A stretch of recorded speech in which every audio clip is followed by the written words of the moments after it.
Well, hello everybody, and welcome to the Summer Grand Irish Standoff. It's the 1v1 tournament for Irish OW, and this is going to be a lot of fun. I'm your host, the one and the only, sadly, Mitch. I'll be taking you through a beautiful amount of Irish Overwatch, which starts off with Helly versus John Ryanson. Now, these boys are ready to roll, and today's show is not going to be happening over in the Antarctic. It's on Castillo, a bit more of a summery vibe for us here. We saw this map coming out towards the finals of the previous Grand Irish Standoff, the winter version. But now we're in summer. We've got our Hawaiian shirts on, I hope. If you don't, I'm hurt on every single level. But summer shirts on, let's get right into the game. Helly is starting it out versus John Ryanson on the McCree. And the way this works, obviously, both players have to take the same character. And as we take a little old looky towards Helly, starting it out over on the blue team, the good guys, you got to root for him. He's already made his way around towards John's part of the map. And these guys yet to spot each other out. It's going to come down to a very quick round, you would imagine, but with the flashbang missed, Helly's in a little bit of danger. Luckily, he's got the high ground, so he can choose the engagements. He doesn't have to force it if he's not feeling good. The other thing, there's no heals here, so if you land a shot and make it away, that's a positive engagement. One more shot needed for Helly to take John Ryanson down, and this is going to be a rough one for John to pull back. Helly keeping his distance so he doesn't get flashbanged up and taken down instantaneously. A lack of heals is really going to hit hard. And Helly's just taking pot shots now, looking for that one, the only shot he needs. And there it is. As John comes around the left side of the statue, he's spotted out and taken down. 1-0 as we start things off in favor of Helly, but we're over to Symmetra. Now, one thing to note about this character, there are no turrets. So some of the characters have been tweaked a little bit, and I'll just run through it. Baptiste has no immortality field. Lucio has no healing. No turrets for Symmetra or Torbjorn. And then Sombra has no invisibility. We'll be talking about that a little bit later on as we roll through the tournament, just to keep you guys up to date. And as well as that, some characters have been banned. And of course, you don't get to choose which character you play, but it's just taken out of the pool for the server. The orbs being fired towards, Helly's got so much damage there. Connecting both of those fully charged orbs. The big balls all over John's face. And Helly's certainly looking a little bit more dominant in that sense. We move over to other turreted character, Torbjorn. Without that turret, unfortunately for John, he was hugging it close, but it's being ripped out of his hands. And we're going to look for the third point on the board for Helly right here and now. I'm switching over to John. I want to see what he can do. If I can figure out. It won't work. You got to spam the button. The shots being landed massively towards John as well. He's low HP. He's got to try to land a couple of these, but Helly is just dominating on these more DPS kind of characters when you're firing these projectiles in. And so far, the shields haven't gone back up for John. He's trying to get his armor back. There it is, overloaded, but it's returned by Helly. He's down to 68. This is very winnable. The hammer comes out. No! Don't do that to him. John answers back with a hammer of his own, smacks him across the face, and claims his first point on the board. Thank God. And that would have been one hell of a way to go. Double smashed from behind with that hammer. And we go over to Soldier. This character has all of his abilities to work with. And it's certainly going to be a difficult task for John to win this one out. He's got to do the reverse sweep, but it's not the end of all things. You have got healing to work with.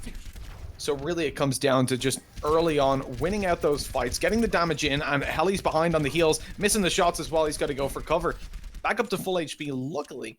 So he doesn't have... well,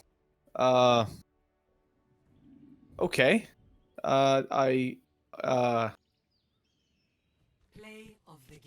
Okay, so that happened. Let's move past it. I don't know what... I don't even want to talk about that one. John, what's happened to him? Did he? I was watching Helly's perspective there. Did he DC? To me, it looked like he just ran off the edge. I'm hurt. I'm sad. That's worse than a C9. But anyways, let's move past it. That's Helly taking away the the first win. We'll see if he's able to win it all by himself in the next round, I suppose. But it's the end of the action from him. Next, we're going to be swinging over towards, in your bracket there, you can see the match with Own in it. Let me find it. It's Link versus Own. C8 in the brackets on your screen, which will define which one of these boys can make it past to the next round.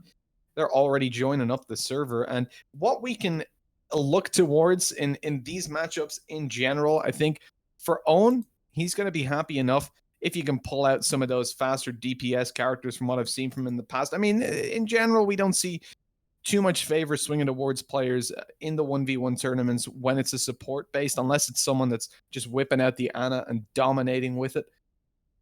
But right now, as he comes up against Link, a player that I haven't seen too much of in the past, we've not seen him in the scrims. His profile's private, so we won't be catching up too much. Link's a girl, my bad. It's always safer just to go with he straight away. But Link moving in, I don't know too much about her. I don't know what character she prefers to move towards. But we'll see how things develop, because Owen's a pretty difficult character, I suppose, in the Irish scene to take down. And we're ready to roll. Jumping on into Castillo for the second time today, still in round number 1. Both of these players hopefully warmed up and ready to go, and off the bat, it's Tracer coming out. I think Owen's been playing a little bit of Trace this season, so this could be a difficult one for Link. Again, we've got no stats, so let's take a look at it. As we start off, Owen getting very aggressive, pushing around the other side of the map and up on top again with that high ground to play with. Jumps on down, gonna go for the recall pretty soon to heal up that HP. Oh, just continuing to aggress on the back of it. Melee comes in as well. Link doesn't seem to know what's going on. Melee from behind again. I mean, Tracer's just getting these punches in, and Owen dominates that round so heavily. My God, he was all over it. Link's taken out now 1-0 as Owen edges closer to that victory. It's Ana on the bat. And again, this is somewhere I expect Owen in this series in general, starting it out, shouldn't find it too difficult. I don't expect to see him down towards the lower bracket, but we'll see what damage Link can do. As she comes in, Sleep Dart's going to be missed, unfortunately, off the bat. Owen is lit up, though. Bio Grenade landed. This could be good for Link. She's doing a lot of damage. Owen can't heal up just yet, but eventually the Bio goes down in his favor, and there's no heals for Link. She's in danger and taken down. Shots spammed towards the chest are ultimately enough to keep her off, and she was so close to landing it, but didn't want to get aggressive pushing through the arch. It was a little bit unfortunate, as now you see Owen on the verge of victory, up 2-0, and it's the Pharah that's going to be pulled out. Pharah v Pharah, Link is lit up. Now this character has no heals, and it's a problem. Watching it from her perspective, oh, just gets slapped by Owen, or Egghan, as he seems to be known. An hell of a name. Owen breezes through on a 3-0. Again, you know, obviously a very prominent series throughout this this scene in general. It's not too much of a surprise, but this round here, I mean, that was what was just shocking. Look at the damage he was doing. The recall went in, didn't matter. Melee, jump over, melee again. It just kept on going, and even finished it off with a slap. Owen progresses on through the bracket, which brings us to our next match. It's Scally taking on Wacko. By what I remember, let's double check the brackets there. You can see in C5, Wacko Backo taking on Scally. And young Scally, someone that was, I believe, last, I'm stretching my memory here, but last season he was versus his younger sibling, from what I remember. You had the young Scally versus younger young Scally.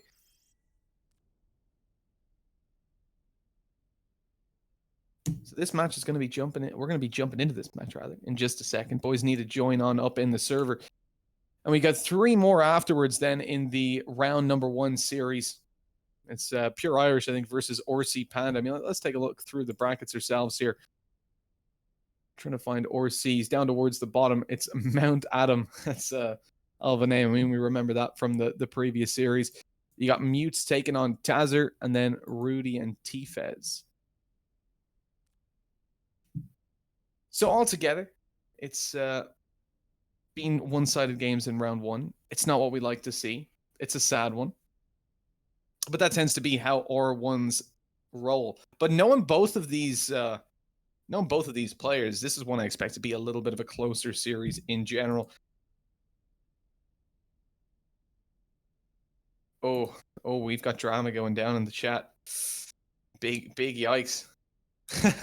So apparently these guys already played, and from what Scally said in chat, Scally won. But now it's the chance for Wacko Backo, as these guys didn't know they had to wait for us. They had to wait for the schedule, boys. You can't just jump into your own lobbies.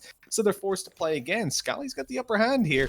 There's no doubt it's going to be a little bit of tilt from Wacko's got the upper hand, because a little bit of tilt from Scally. Having to win this out 2 times in a row. Wacko's hitting the first shot here as well in the Widow combo. One more needed, and there it is. 1-0, taking the lead straight off the bat. This is the one that matters. This is the one to bring you through and avoid that lower bracket. And the Widow fight goes to Wacko. And now we're seeing a Farah come out. Scally, see what he can do here. If he can manage to pull it on back and keep it even early on. Because it hasn't gone too well in the start. Rocket, it gets off early for Wacko. And he hadn't been spotted. But not landing the shot. No splash damage even to come through. Never mind splash damage. Direct hit. Scally's on 80. He's got to avoid another one of these rockets hitting him. And he's only doing splash damage. Oh, but there it is. The shot onto the ankle of Wacko. And then the splash is more than enough as Wacko gets absolutely taken out with 30 HP left alive. Scally just about pulls it over the line. 1-1 and Junkrat comes out. More projectiles coming into play. These tend to work more like stones than, rockets. Very slow throughout the air and hard to hit, so it's all about that close range combat. And straight away, Scally gets the hit onto Wacko. The mine was down, but it didn't do a whole lot for Wack, unfortunately. He's got to try to pull this back from a pretty heavy deficit. Because now he can't afford to take close range fights, and that's a big problem in the Junkrat v Junkrat combination.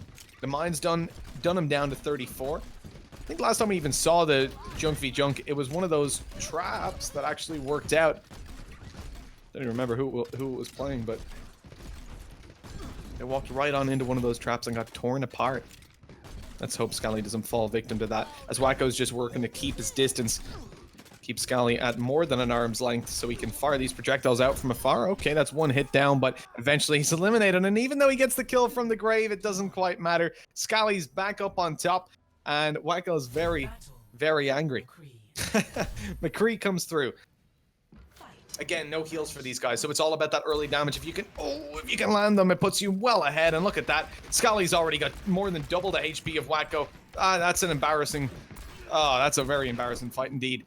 Return the fire over. Now Scally, I think, is probably on the same HP pretty much, and lit further down to 60. This could be dangerous as Wacko finds the shot. Scally's out. It's 2-2. We're going all the way down to the wire. Who's going to be the final character? Oh, it's an Ashe. And based on what we've seen in that previous fight, neither of these players are going to do well here. I mean, that's be a solid, 20 bullets? Shot each way, and they completely missed. Oh my god, Scally uses his shotty to get up in the air and then absolutely eliminates him. Wacko goes down to a 2-shot from Ashe, and that's the GG's in chat. Scally wins for the second time, just about pulling himself back into the series, as it certainly wasn't looking too good to start it off. Unlucky for young Wacko, but Scally progresses through to the next stages. And we're seeing a play of the game, and we get to see from Scally's perspective. Up he goes, one shot, and okay, don't show us the second one. Great job, Blizzard. But that's the play of the game, apparently. You just got to light him up. And the end of another round 1 match. Next one's going to be Orsi Panda, and he's taking on the one, the only Mount Adam. But before that, we're going to take a real quick break. We'll catch you back here in a few.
Well, hello everybody and welcome back to the Grand Irish Standoff.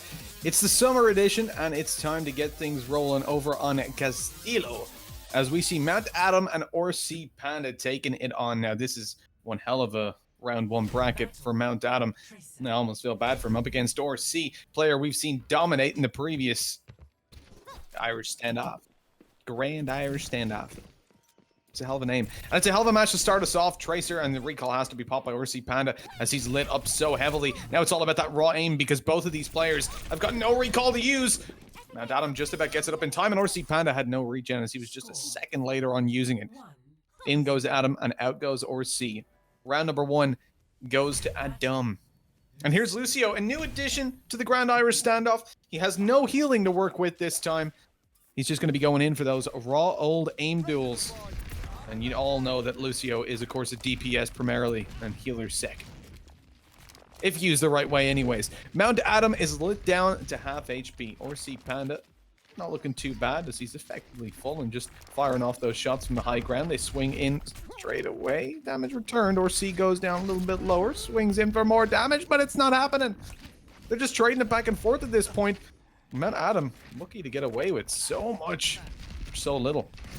RC comes in, booped away, down to 20. This is getting a bit scary now. One of those orbs hitting him is going to cost him his life, but man, Adam's pretty low as well. Coming through the choke point, almost gets hit by a third, but at the end of the day, RC Panda's booped away. 2-0 down. I mean, these picks weren't even that terrible with the Tracer off the bat, but here's where RC can get a lot of damage done. It's the Hanzo coming out, and he's got to do it now. The full reverse sweep. 3 characters in a row have to go his way, and it starts out with the arrows of Hanzo. Mount Adam not able to lunge away from that as he's lit down early on. Sonic Arrow gives a little bit of vision to RC, and he knows he's dropped down now. Shot connected as he was perfectly ready for Adam to be there, and it's 2-1.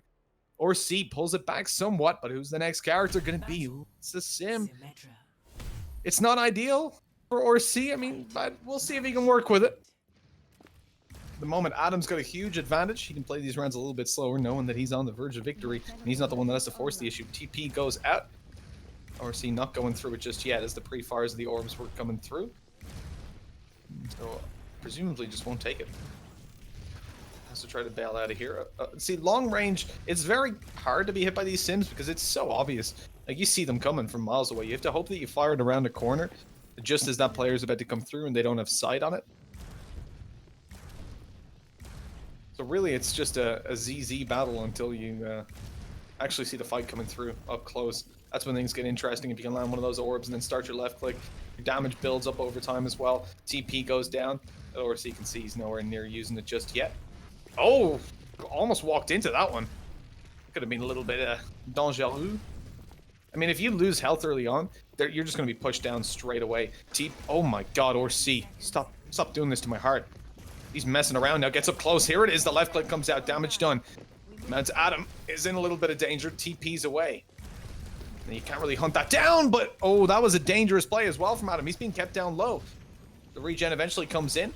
So it's not the biggest deal in the world. And RC Panda trying to fake out that he's going through the TP. Here it is. This is the damage that matters. Getting it onto the raw health. And there's no way out for Adam. Tries to land the orbs as that was his only way. If he went into a left click battle, Panda would win that every single time. And we're back up to 2-2. It comes down to Zenyatta to finish it off. This is going to be interesting off the bat. The spam through middle doesn't land a kill onto either player. I mean, they're perfectly aware that that's the strat that would be sought after. Now they're going to be taking fights on opposite sides. RC Panda hasn't yet spotted Mount Adam, and although Adam had the jump on him, he now knows roughly where he is. Cross-map battles to come through, and it's all about these charged-up pre-fires, really. Discord goes out for both players, so they've got the information to play with, and RC Panda receives the damage. Now he has to fall back, play behind the wall. Let his shields regen back up, and then try to force a fight. And this is the thing about Zenyatta on those ranged battles. If you manage to do damage, but you don't finish him off almost immediately, they can get out of there and regen the shields. So there's no way to hunt them down, but there you go. As the close range fight comes in, there's no escape. There's no option to hide behind a wall and regen your health back up as RC Panda follows through on 2 clicks as he fell on down. The reverse sweep is there, and RC Panda makes his way through to the next stage. After being 2-0 down, he gets a 3-2. Mount Adam's going to be hurting after that one, that's for sure. The Symmetra one fight was really where I felt like he had the best chance. But unfortunately, forcing the issue there and missing the shots onto RC, you just can't come back from that, really. That's the end of another round. That up next, or not another round, rather, we're still in round 1. It's going to be Mutes coming through towards the bottom end of the bracket there. You can see in C15. Mutes is going to be taking on Tazzer. And these boys are already in the lobby. They are ready to go. I like the speed and the efficiency. We don't get this in Counter-Strike. We get 50-minute delays for no reason. It's a lot of fun. Gotta love it. Asian CS, lol. Players are ready. We're ready. And it looks like Torbjorn better be ready, even without his turret. Again, we've made some modifications to the character, so no turrets for Torbjorn off the bat. Mutes is asleep, avoiding the early battle. And eventually swings out to maybe try and catch Tazzer off guard. It's not going to happen, as Mutes is going to be lit up just a small bit. Now remember, the regen's not there. You're not going to get any. There's no heal packs around the map. So finding these... Guys, I mean, I don't think Castillo is that strange of a map. This is the second time we've seen someone fall off the edge. What is going on? Come on. Okay, at least with Lucio, it's a little bit harder to go all the way off. Tazzer says his keyboard messed up. I'm going to give him the benefit of the doubt and certainly hope that's true. Oh, look at the movement from Mutes. Gets over there very quickly. Damage done to Tazzer. Lucio has no heals to start it off. Booped away as well. Tazzer did manage to do a little bit of damage in return this time, though, so it's not terrible for him. He's in the center of the map as well, so safe somewhat. You won't see him flinging off the edge, at least, hopefully. As Mutes pushes him away, and you're getting a little bit of damage every time you boop them out. That's always nice to see. There, I mean, it looks like Mutes doesn't even have a left click on his mouse. Never mind Tazzer's keyboard. Eventually, he's going in for it, but he's happy to just boop him to death. Tazzer down super low, not able to land these shots just yet. And oh, the boop actually lands for him this time. Okay, returning a little bit of damage. The Lucio 1v1s have been interesting. It's a very scrappy, you're jumping around, and I think it's just because of the boop, you can create so much distance instantly whilst doing damage, but it's hard to follow up on the back of that, right? If you push your opponent away, I mean, how are you going to return the kills? Oh, Mutes actually walked through the open hole there. Come on, Mutes. Come on. Let's not be throwing emotes out. Tazzer trying to hunt him down is cut over towards a pretty close range. I mean, that's a really bad choke point to be in when you're up against a character like Lucio. And Mutes just waits. He's not in a panic. He's not in a rush to win this one out. You can see the patience as Tazzer moved towards him. He just waited until he was within range and dropped the boop. That's just disrespectful. Mutes is ahead 2-0. He's only killed his opponent once, though. Baptiste to start us off and some damage done. Now, Baptiste does have heals to work with. Very light group heals. They don't do a whole lot, really, though. Tazzer pops them, and you'll see his health not really going up in time to avoid being taken down. And Mutes is just pushing forward here. Knowing he's got huge HP advantages and timing his shots, making sure he's not panicking. He's playing it patiently. Mutes comes out on top, moves through to the next round. And let's hope that we're not going to see anybody jumping off the edge in round number 2, because it has just been too frequent. Here's the big play. Personally, I feel like it should have been round 1 Tazzer death. The game should automatically show you when someone bails off the edge, but... I mean, look at the patience. Look, he just waits so long to fire those last shots. He doesn't care. He knew he had it in the bag. So now we're looking at Ruddy and T-Fez. Let me find this in the bracket. It's somewhere here. They're all right down the bottom. Ruddy versus T-Fez. C16 on your screens. So the winner of this will go through to play against Mutes. Now, moving into this, Castillo, obviously, we're seeing more map deaths than what we saw previously on Antarctica. It was safer. Let's put it that way. Hopefully the spring and autumn maps will be a little bit more forgiving. They'll have nice walls around them. Keep everybody safe. We're just waiting for the boys to get into the game and readied up. So we'll throw things over to a quick break, and then Ruddy versus T-Fez. The last game of round number 1 will be coming up in just a few.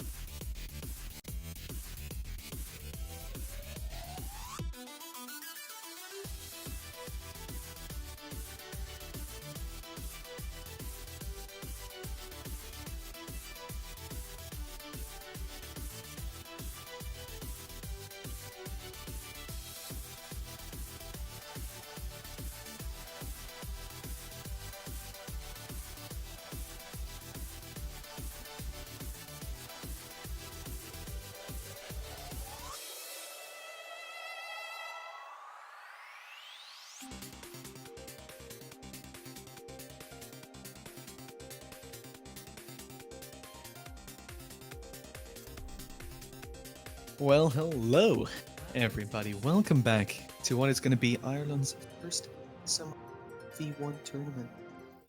Starting off the day, we have T-Fez versus Ruddy, and I hope you're all ready.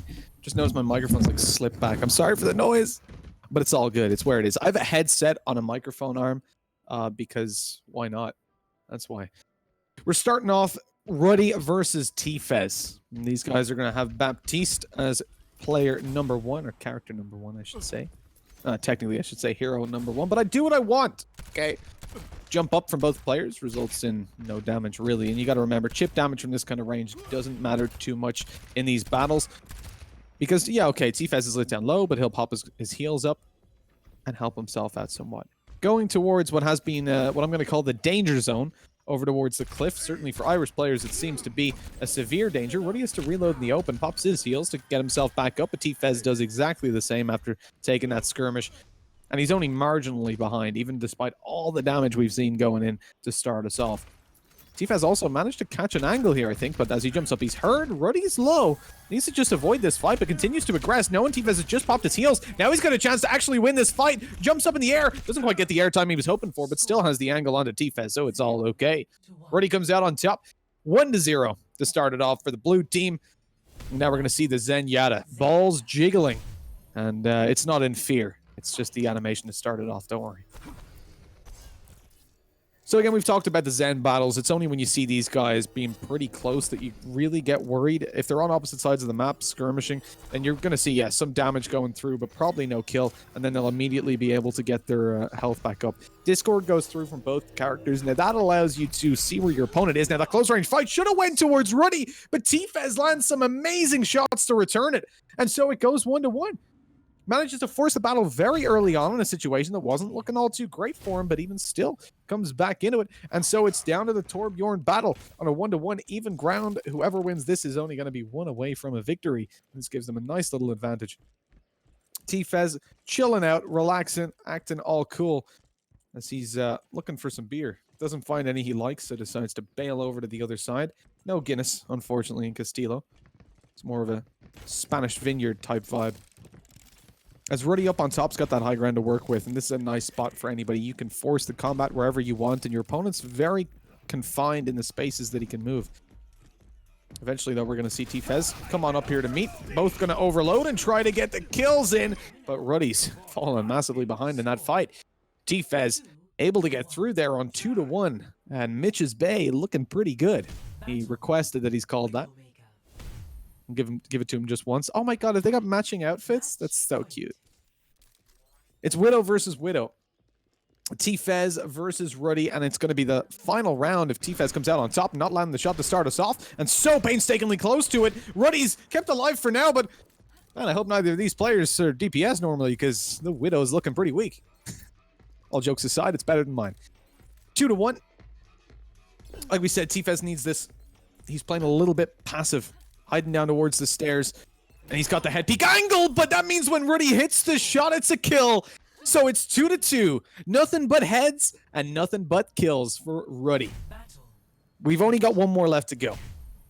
It's 3 to win, and it's 2-2. We're tied up, and Genji comes out. And this is going to be a hell of a battle. We're probably not going to see a Dragon Blade come out. As you're talking about very early combat, no heals. Remember, no heal packs around the map either. These shurikens are pretty deadly. Ruddy, I'm watching it from his perspective, seeing what he can do as he's throwing the shurikens out, but not getting anything for it. Comes in with the blade. The dash works in his favor. T-Fez eventually going to be going for the deflect.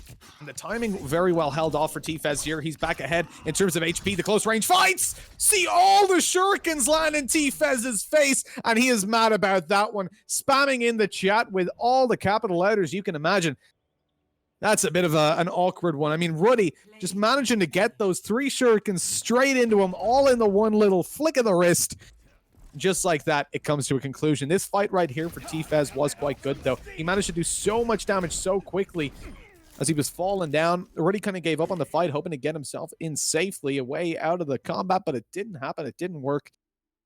And so that's the end of round 1. Seeing T-Fez pull it off. It looked like the reverse sweep was possible and maybe even probable.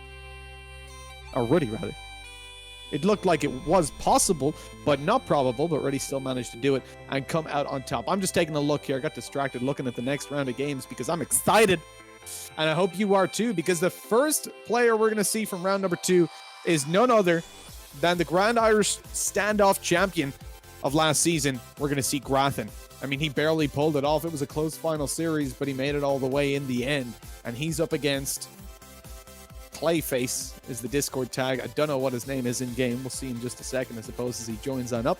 But before we jump into that game, we'll take a very quick break and get ourselves coordinated with the next round. Round number 2 coming up in a second.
Well, hello everybody, and welcome back to the Grand Irish Standoff 1v1 tournament. We're looking at Grathan versus Green as the next match up. Afterwards, we'll be taking Dino versus Faith. But more importantly, the third game is going to be Liam_OW, none other than versus Owen. The caveat on Liam is that he's bad. I mean, playing with a controller. So we don't expect to see the normal standards from young old Liam today. But anyways, we'll talk about this matchup that we've got on our screens right now. Green and Grathan. Grathan, the previous champion of the Grand Irish Standoff, and they're already wishing each other luck. You love to see it. Damage from afar with Doomfist. I mean, not usually a ranged character for any of his abilities.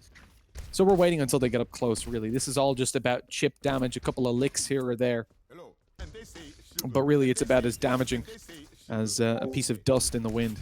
But if that hits your eye, man, it can hurt. Taking their time, but eventually the combat's going to be forced out. Trades have been relatively close. Green's in a little bit of danger as they drop down from above. Grathan might not know what he got himself into. They charge into each other, fist bumping. Oh no! How does Grathan pull that back? What's his HP? It's 1. He's got 1 HP. There's no world in which he should win that fight. Green had him by the, not even by the balls, by the neck. But somehow Grathan just snaps his arm, takes him down. I mean, that was like the ending of Game of Thrones. If you haven't seen it, it was terrible. Don't watch it. But Grathan pulling off an Arya. That's incredible. 1-0 to start us. Oh, Green, I mean, he's out of here. The storm might be coming out of his hands, but at the end of the day, Grathan's the one winning it out. As he comes into it 2-0. A dominant second round, but round number 1, that was somewhat of a miracle. Now, again, it's going to be the ZZ battle. I mean, Symmetra battle. Long range, spamming their orbs at each other, trying to get their balls in the other one's face. There's something beautiful about that. As Grathan closes in the distance, he's got the high ground to work with, but not for too long. Green comes up behind, lands a surprise shot. Grathan now needs to avoid all further combat, get into cover, let his shields regen. He's still down on HP a little bit, but as long as it doesn't come into a raw left-click battle, it should be fine. Green waiting for the TP coming up behind, but Grathan forces the issue. Now he's ahead on HP. He wins this fight! And indeed he does. Just a surprise by putting the TP down. Green was a little bit too worried about Grathan coming up behind. And so Grathan, well, then did come up behind him, but not through the TP. 3-0. Got ahead at the very beginning, and with the exception of the first round, perfectly played by Grathan. The Grand Irish Standoff champion from Season 1 makes it through round number 2. He had a buy in round 1, and now he's in round 3. Things are looking fantastic. Clayface falls. Unfortunately, Clay hadn't hardened, or had hardened too much, and Grathan just shattered it. He's on down to the lower bracket, as we're going to be seeing Faith taking on Dino up next here on the stream. That will be somewhat of a close game, I would hope anyways. We've seen these guys in the previous Grand Irish Standoff, but while we get those boys in the lobby, we'll take a very quick break.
And we're jumping right into the game, ladies and gentlemen. Drunk Dino, who hopefully has steady hands, is versus Faith in what will be a Junkrat battle. Now, I say steady hands. I mean, it might not matter in a fight like this. Junkrat, maybe if you are a little bit tipsy-tursy, topsy-wavy, drunk is what I was trying to say, in a PG way, they might not matter. It might even help you. Who knows? Because junk in general, the more unpredictable you are, I suppose, with your pellets, the better. And long-range fights, I mean, we might as well just put on some music for the next 10 minutes. This is it's going to last quite a while. You're looking for that one miracle ball that just gravitates towards the opponent's head. Gets right in their mouth, you know what I mean? Because at the moment, it's going to be just waiting down the time until eventually they close in the distance. Faith gets lit up by that mine. Not a good look for him. You gotta be careful as well in that small room because you can bounce these pallets off the wall. The tree actually saves Faith there, but eventually the shot from Drunk Dino is perfect. Predicts the path of Faith, who doesn't alter it. And just like that, it's 1-0. It's Anna versus Anna, as Faith versus Drunk Dino proceeds into the next round. Now again, ranged battles here, I mean, you're talking about bio grenades healing you back up, but we're not too worried. Really, it's when you get into those closer range fights, when you pop that bio to stop your opponent healing, you have a short window to get a kill. but you need to make sure you follow through on it right away. Now, Drunk Dino knows there's no bio. He can force this fight. He's got a way out. If it comes to it, shots landed, bio pop to allow no heals to come through for Faith. All the while, Drunk was healing on back up. Faith sticking around a little bit too long there after popping the bio. I mean, it gives you such a heavy disadvantage in the fight. The Drunk Dino is the one coming out on top, and now we're going to look towards another round, and possibly the last one. It's another Symmetra fight, as Drunk Dino goes for the small ball play, just firing a couple as many as he can, as fast as he can down middle, and increases your chances of hitting the target. I'll give him that. Now, conscious of perhaps the flank coming through the TP. Not just yet, but eventually Faith comes through. There we go, the words are working now. Left click, and Drunk Dino doesn't want to play the RNG of firing out those balls, and he does some damage, but it's almost instantly healed up. This is the thing. Now you've got to get out of there. Oh, hold on, he lands one back. This is a very close fight. One where Faith is going to be the second player to be healing up. If you can land a shot, you could keep his health down low before the shields regen, but it doesn't happen. It doesn't work. And so again, it's just trying to find each other. They're looking for it. Faith is not popping through his TP, but eventually he does. Again, just biding his time, making sure that there's no more orbs coming his way before he does. They're both actually down on 180 after being hit up by the orb and then healing up their shields. Dino has to get out of there, uses the TP to find his way up behind. He's just avoiding as many of these as he can. Faith eventually lands a shot, but it's a little bit late. He is still up on fairly healthy health and able to take Faith down somewhat more. 21 HP. Gotta get the heals in. Hunts down the fight. A madman. What is he doing? Faith wins the duel. Drunk Dino getting a little bit aggressive, a little bit early. Trying to catch his opponent by surprise, but not able to follow through on the kill in the end. Now we go down to a Tracer fight on 2-1. Faith is looking to perform the reverse sweep. And these kind of leads are very volatile. Oh, can't get on that ledge, Dino. Not today. Down below, Faith knows he's roughly in this area. We're in the danger zone again, very close to the edge. Luckily, you've got your recall, so if one of these players actually does suicide off the cliff, I think it's bad time to GG at that point. Not with a character like Tracer. 115 HP on the board. Drunk Dino doesn't recall, so he's left down on this lower health. Faith actually regens up to around the same after recalling in, and great tracking from Dino, even through the TPs. He's getting it onto Faith, who's down pretty low, but 7 HP left for Dino. Evades out of the way, but he was still reloading, so couldn't dish out the damage. Faith pulls it back 2-2 now. We're tied up, and we're looking for the decider being on Torbjorn, slightly below the camera for both of these players. He's a short old fella. And it's going to be the Happy Christmas skins. Unfortunately, these guys didn't get the memo. It's the Summer Grand Irish Standoff. Should be in Speedos right now, although I don't think anyone wants to see that, really. Dino's lit down a small bit. Both still have their overloads, and the shot's being connected by Faith. I mean, this should be game over for Dino, really, unless he makes a miracle play. He's landing so many bullets, though. Faith is not actually that high on HP, and it comes down to such a narrow margin. He's left on 24, but comes out on top in the end. Such a close final battle, considering the huge HP advantage Faith had going into that last duel. But at the end of the day, Faith manages to pull it off, as close as it might have been to the comeback from Dino. It's 3-2, and a hell of a close series. This fight on Ana there gave Dino such an advantage, though, pulling himself up 2-0, and he read it so well. Just the second that Faith popped that bio, he knew, okay, I've got this fight. Because you can go in a raw duel, you still have a pretty good chance of winning it. The sleep dart had already come out as well, so he knew he wasn't going to get slept. Plus, he had the bio in his back pocket to heal him up if the fight wasn't going his way. And even with the bio, I think he only finished around 100 HP on the board, so it was pretty close. That's the end of that duel, though, so we move on over to the next. And up next, it's Owen, making a reappearance on the stream, and he's up against Liam_OW. But what you got to remember is Liam might not be as incredible as we could expect. He's playing on a controller today, and that's not the best look for anybody. Let's hope we don't get any DPSs coming out. Although even then, it's hard to look at anyone that he would have an advantage with. He did make it through the first round, nonetheless. But a player like Owen is not someone I expect for him to fall. What we're going to do is we're going to oblige the request in chat to stick on Liam's perspective. Really, I'm sorry, Owen, but really we need to just see this. We need to see what it's going to be like. If he wins on a controller, I mean, Owen might as well leave the scene because he'll never hear the end of it. From me, at least. I'm sure the rest of you will oblige. We'll be jumping into Castillo in just a couple of seconds. Players are in the lobby and ready to go. Liam's changed his batteries in his controller. My question is actually, let me ask him, Xbox or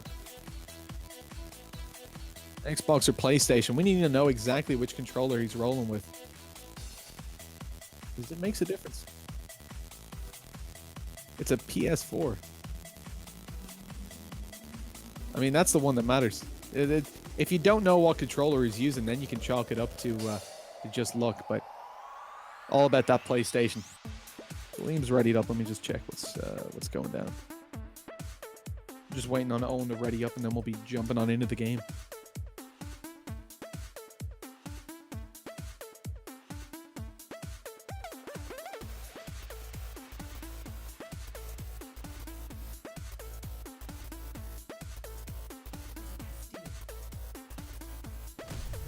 And he's just messaging me, you don't have to be PG. It's more for the clips. We don't want clips going out with me being too harsh. Oh, look at that. Look at the movement. Liam's spinning in circles like he doesn't even care. It's incredible. I mean, good luck. Good luck winning a fire duel on a controller. I don't even want to criticize. I don't want to say anything about what Owen's doing. I mean, I like the fact that Owen didn't go in the sky there. He didn't make it too unfair, to be honest. I mean, if you're flying around like that, there's no way you win a duel. I always wonder, if you play Overwatch on a console, and then you come along and watch some PC gameplay, you're like, how does he do it, man? How do they hit shots in the air? God, Call of Duty. I remember being in a Call of Duty World Finals, and these guys, these nerds, were on stage with Xbox controllers in their hand. It was like, come on. What are the commentators like? Oh, what a flick. I'm just not gonna say anything when Liam loses. He's on the controller. We got to leave him alone. But yeah, it was disgusting. Like seeing these guys. I mean, there's a guy on the edge of their screen. It takes them like 6 minutes to zoom over to where that guy is, and even then, when they aim down sights, there's like a little bit of aim assist. Disgusting. Liam's disconnected his controller. Obviously, batteries are out. There we go. Trying to figure it out. Owen's just waving hello to him. Liam's trying to figure things out. Oh, going straight in for it. Surprise attack going. He's lost a duel versus Liam on a goddamn DPS character. Come on. Can't lose those. Can't lose hit scans like that. Owen was being polite. He was being so kind to Liam, didn't want to take him out unsuspectingly, and Liam was just making sure he got one. They're going to hammer duel this. Oh, Lord, this is an interesting 1v1. Right. Let's see who can get hammered the best. I mean, it is an Irish duel after all. This is a very interesting camera angle. Just Torbjorn running infinitely. Running in there. Oh, the first hit gets out for Owen. This should be him winning the duel. I mean, Liam can't even look in the right direction. He's using the controller. You gotta give him some forgiveness on that. And that's it. Owen takes it. Preserves his pride. I mean, he did lose that duel. On the Ash, and that's probably all that we're really going to take away from this. Liam_OW is being defeated. He's being taken out. But he tried his best. And we saw some sly maneuvers from him on the Ash. I loved it. I'm surprised, like, Liam still managed to turn around pretty quickly. I was watching that from his perspective, and it wasn't terrible. It was like, I'm pretty sure McDara couldn't do a lot better on a keyboard and mouse, so. Sorry to throw you under the bus, McDara, but I did beat him in a 1v1 with my eyes closed, so. I don't want to be rude. Then again, Andy knows exactly how good my 1v1 skills are, isn't that right, Andy? Yeah, he doesn't want to talk about it. Wants to keep that quiet. Next up, boys and girls, we'll talk about the next matchup. One that we can focus on a little bit more. It's Scribsy versus Vendetta to see who can make it through to the next round. Who can dominate and who'll be fallen by the wayside. Now, obviously, Vendetta's a character we've got to keep our eyes on from what I remember of him in the last season. I mean, he was just incredible with the hit scans. I think I saw him on McCree a couple of times, just firing 3 shots. And let me just check the brackets here. Scribsy versus Vendetta. What number are we talking about? They're over in C21. Scribsy just got a buy in C9. C9 being an easy win. That's a first, am I right? No, it's not. So you got a potential like Grathan versus Vendetta final. But Grathan versus Orsi Panda looks likely to happen around C30. the semi-finales of the upper bracket. Take a look at what we're looking at. All right, we're ready to jump in. The boys are back in town, and we're about to head over to Castillo. I'm going to get a couple of Grathan potatoes. See what I did there? Grathan potatoes. Should have pulled that one out when we were actually doing Grathan. We're starting it out with a Hanzo duel. Now remember, some of the characters have modifications, some of the heroes, and no arrows for Hanzo. No, it's he has arrows. Every kind of arrow, all abilities enabled. It's just a raw duel. The lunge goes over for Scribsy. Pops down. Oh, he's going to need that info because he's just been hit up. Sonic Arrow went out. Now the Storm, but oh no, it's not doing any damage. Vendetta had already bolted down the furniture. On 130 health. He's vulnerable to 2 arrows and, of course, 1 headshot. But that goes without saying. Sonic Arrow went through. He's got the information to play with. Oh, that was a nice shot. Surfing down the roof. But at the end of the day, Vendetta, having already had that HP advantage, comes through with the Storm to end all storms. We go over towards Anna, who's going to try to heal up the damage that's been done in round number 1. At least that's what Scribsy's hoping. He's down 1-0. Shots from afar. Not landing a whole lot. Vendetta says he's lagging. Scribsy's not believing it. Oh, with shots like that, I wouldn't. Oh, that was so close as well. Scribsy's getting a little bit unlucky in his duels. He's still got the bio grenade up for both, but Scribsy doesn't want to pop it this close and get completely annihilated. Sleep Dart's not going to land. Has to pop the bio eventually. No heals now possible for Vendetta, but the Sleep Dart connected. That's going to end Scribsy's days, and he is beaten down in his sleep. That is not a nice sight. Turn your children away from the screen. We're going down to the possibly final round. It's a 2-0 lead as Vendetta, the favorite for the series, is absolutely destroying. They've agreed already that we're going to see a hammer duel if it goes to Torbjorn. Oh, look at this. Oh, look at this. Scribsy toying with his food. Hits him with a g'day and then just dodges. We got a concussion mine eliminated. Oh, that's a little bit dangerous. The mine's hit onto Vendetta already. He's super low, but... Oh, no! Scribsy had no idea where he was. Landed down right on top of him and almost on top of the mine. Or not the mine. The bear trap. And Scribsy just needs to bide his time now. Those grenades are super close. I mean, explosions all around him, but he's all good for now. Knows where Vendetta is, at least roughly. As Vendetta comes down, he's got no option. Oh, no! He had no choice but to take the mine to the face as he fell out of the sky. But Scribsy, he got knocked out. He just got destroyed by a shot by Vendetta. That was nuts. I saw that from Scribsy's perspective, and I wish that was play of the game because that was just incredible. But here's Vendetta, had the information, went up, Storm Arrow in the face. Scribsy's out of there. But god damn it, I mean, Scribsy just stood still. He knew what was coming. He knew he had the kills off the bat.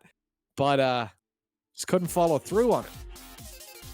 That was such a nice clutch coming through from Vendetta. But all right, Vendetta makes it through 3-0. Another stomp on the board. And now we're up against Young Scally and Tadhug. Let's take a look at this. In the brackets, let me find it here. Yeah, so Tadhug versus Super Soldier, younger Young Scally. We're going to find that match in just a couple of seconds. They're already joining up the lobby, so we'll see you here in the next 20 to 30 seconds for that matchup.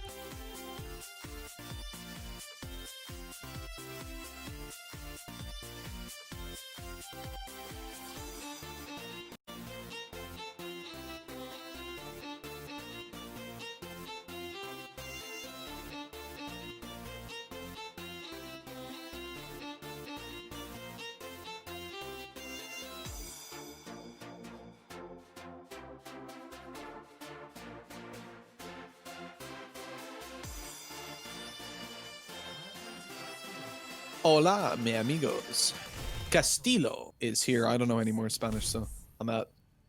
It's Super Soldier versus Tadhug. That's the younger Young Scally taking on Tad. We're starting it out with a soldier duel. And let me switch over to Tad for a sec. I lost him, but so too did Young Scally. Getting lit up very early on, forced to pop the heals up. But Tadhug now in the situation, very much the same. And these kind of scrappy duels, when you've got characters that have heals or self-heals like that in, it's not something that's really going to take a long time Oh, sorry, it is. It's a duel that will usually take a long time. For example, Tad Hug right now, he waits for his heals to come up and pops them. He's not going to force a fight. While Super Soldier hunts him down, gets himself healed, but Tad Hug trying to bail out of there. Now he's in a very vulnerable position. He's got no heals up, a low ground as well, and just very, very well kept by Super Soldier. Coming through with the frag from above and leaving it over 1-0. Now we've got the Doomfist duel. This is going to be a very close ranged one. And again, like, you've got no heals, but if you see these characters on opposite sides of the map, it's something that's usually going to be a drawn out battle with very little damage done. It's hard to even miss shots if you're both firing at the same time. And even if you connect them, it's only going to be a couple points of damage. Now regenning them up. The charge goes through, closing in the distance. The shots landed in the air as well. Super Soldier's looking good. Avoids any further spams by diving out of there. This could be pretty good. The slam being used to avoid any further combat leaves a massive HP advantage. Uppercut followed by a smash in the face. Tad Hug's out 2-0, and there's one more round to go. And at least that is if we see the fight being won out by youngest younger young Scally. As Anna versus Anna is how we could be ending things. If this was just young Scally, it would almost be over already. But can the youngest youngie Scally win this one out with his early on skills? With childlike glee, he's jumping around, finding shots, but not connecting them. As Tad Hug avoids so much damage. I mean, they're missing their shots, but they're so close to connecting, and eventually it's landed. Now Tad Hug's kind of, okay, there we go, that's good. The fact that he's returned the fight means that the bio is going to be popped for both players, leaving it to a relatively even ground, even when it comes up to a close range duel. Shot not connected by Supa, and Tad Hug getting lit as he'd already popped his bio, leaves him down pretty low. Another shot connected, Sleep Dart's not going to land a target. Oh, we got to watch out here. Youngest younger young Scally is actually pretty low at 60 HP. Waiting for his bio to pop up. There it is. He's back up on 160, diving around, looking for fights that are going to go his way, but it's not landing just yet. Sleep Dart doesn't connect either, so he's not going to be eliminating his opponent in his sleep. HP is relatively close, so it's still defined by this battle. Nobody currently ahead. The high ground in favor of Supa, and the bio hit onto Tad. He's got no angle onto Supa, but as he gets back up, the shot not connected straight away, leaves him to only land 15 on the board. Bio popped. Hunt gonna be going in.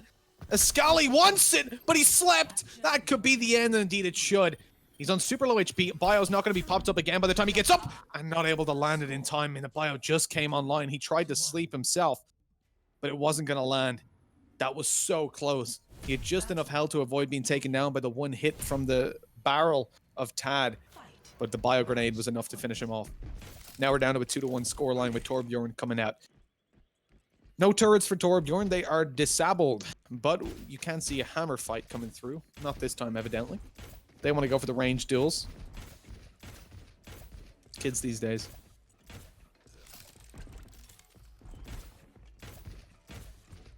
So for Torb, you're looking to get that damage done on range. Chip down the health, and look at that, 113 on the board. That is a spot that doesn't look good at all for youngest younger young Scally. The fact that he's on 79 HP and the regen is not going to be there to bring him all the way back up. You got no shields to work with. So Tad Hug's got a huge HP advantage. A fight that he shouldn't be losing. Supa has to go to sneaky tactics, and he goes out and surprises him. Look at the health that was left there for Tad Hug. But that headshot was almost enough to finish him off. But at the end of the day, just all that damage done in favor of him before is what gives the duel over into his favor. We're finishing off in a Roadhog battle, and this is going to be a scrappy one. A close one for sure. Nobody takes long-range Roadhog duels, but these guys do. Just right-clicking it again. Chip damage on this range doesn't matter at all. If you're connecting yourself like 100 HP advantage early on, forcing them into healing, okay, cool, but really you're going to be landing the same either way. Tad hasn't popped his heals just yet. He's going to be forced in, but Hook doesn't land. And Scally just wants to avoid forcing that issue. You really can't afford to. The heal's eventually going to be popped up. Now he goes down. He still has the hook in play. Doesn't land it. Returns it though. Tad popped it early, but he wins it. Actually comes out on top as the first player to hook in. That's something that's not all too familiar to us, but I suppose Supa didn't have his heals in the tank. And the reverse sweep is there. Tad Hug pulls it off and finds his way into that victorious spot. and continues his run in the upper bracket. It's the end of the road for young Scally in the upper, but he has still got the lower bracket to fight his way through. Look at that hook popped. He's hooked back in, but he's happy for the close range duels as he's able to fire those shots. So the youngling Scally, the youngest, has not been able to make it through. But we've still got more duels to come on through in round number 2, as the Orsi, Panda, and Shane are going to be taking each other on. It's Lime that is Shane. Just going by the Discord tags. That's what I got rolling with me. But Orsi Panda, obviously favorite coming into this from the get-go. An absolute monster in the Irish scene, and we're not going to see either himself, Grathan, or Vendetta, the favorites coming into the tournament, as in the Irish Overwatch World Cup, because well, it's not the Irish Overwatch World Cup, it's just the World Cup, but it's going to be the Irish Overwatch World Cup when we come through and completely own it. But we won't see them on the team for the Overwatch World Cup, the Irish team. God damn it, why is it so difficult to say? Because they're under 18. They're young talent. They're players that we'll definitely see a lot from in the future on that international scene, but for now, this is where they can show off their skills. This is where they can dominate. And we're jumping it in. Fighting to be the champions of Offaly. And it's Orsi, Panda, and Lime starting it out here on Castillo with a Baptiste battle. The battles of Baptiste see a little bit of favor towards Lime early on. Orsi Panda is going to look to deliver a little bit of damage. Orsi Panda is very confused that it's Baptiste. Yes, it is. Don't think he knew it was in the pool. It was in pool last time as well, though. We saw Baptiste in the summer Irish Grand Standoff, if I remember correctly. At least I think I do.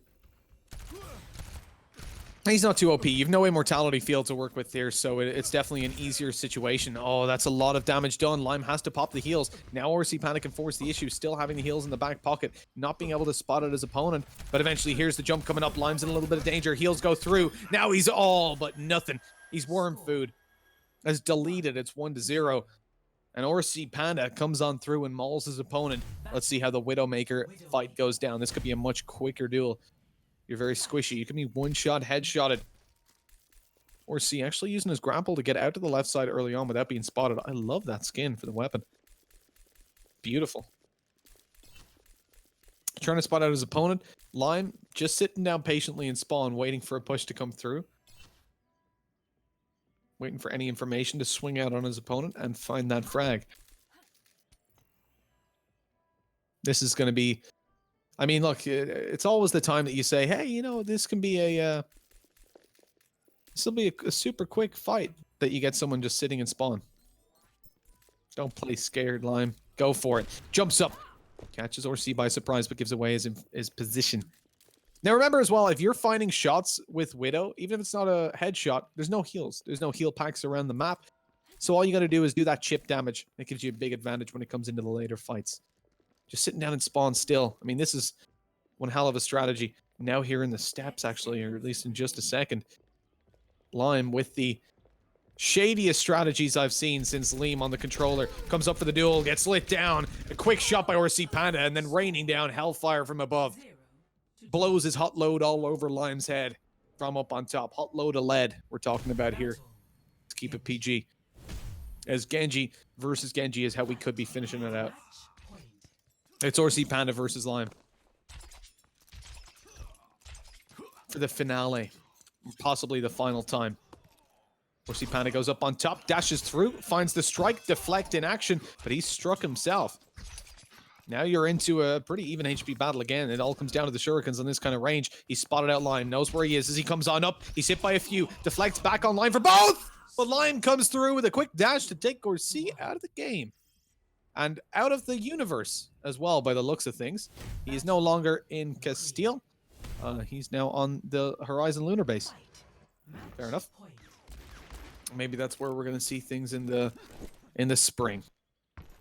It's autumn next anyways, but it doesn't matter. 2-1. McCree comes out. Again, it's the same situation as Widow, except Lime's not hiding out in base camp. That shot was on, but it apparently wasn't. Fair enough, Blizzard. Watching this from more C Panda's perspective anyways.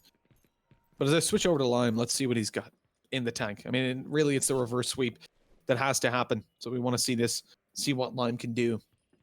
Hiding it out, playing it slow. Waiting for Orc Panda to make a mismove, but Orc's perfectly conscious of this slower playstyle that Lime puts out. Now up on top, swing comes down, oh, flashbanged and taken out of the game. Lime had no chance in that fight as Orc Panda dominates and makes his way through the upper bracket without too much sweat on his brow. Play of the game. The play of the game is going to be this Widow fight, and I'm excited to see this from Orc Panda's perspective because I was watching it from Lime's. In she comes, nice shot connected, and then just up in the air after grappling onto the tree. And the left click was more than enough. Oh, well, the next match was supposed to be Mutes versus Ruddy, but Mute's electricity is dead. Good stuff. We've got the good old infrastructure. So that's going to be default given over to Ruddy. So while we sort out the next game then, I suppose we'll throw things over to a break once more. But before we do, I just want to quickly give a shout out to Irish Overwatch for making this happen. If you guys want to be involved in more of the tournaments in the future, or indeed if you want to make sure you catch them, drop a follow on the channel and head on over to Twitter and support these beautiful young men. And you can type !Twitter, I assume will work, and if not, Andy's just going to post the link in chat anyway, so don't worry about it. We'll throw things to a quick break. We'll be back in a few with round number 3.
I was trying to think of a song that had faith in it, but it just kept going back to the gotta have a little patience.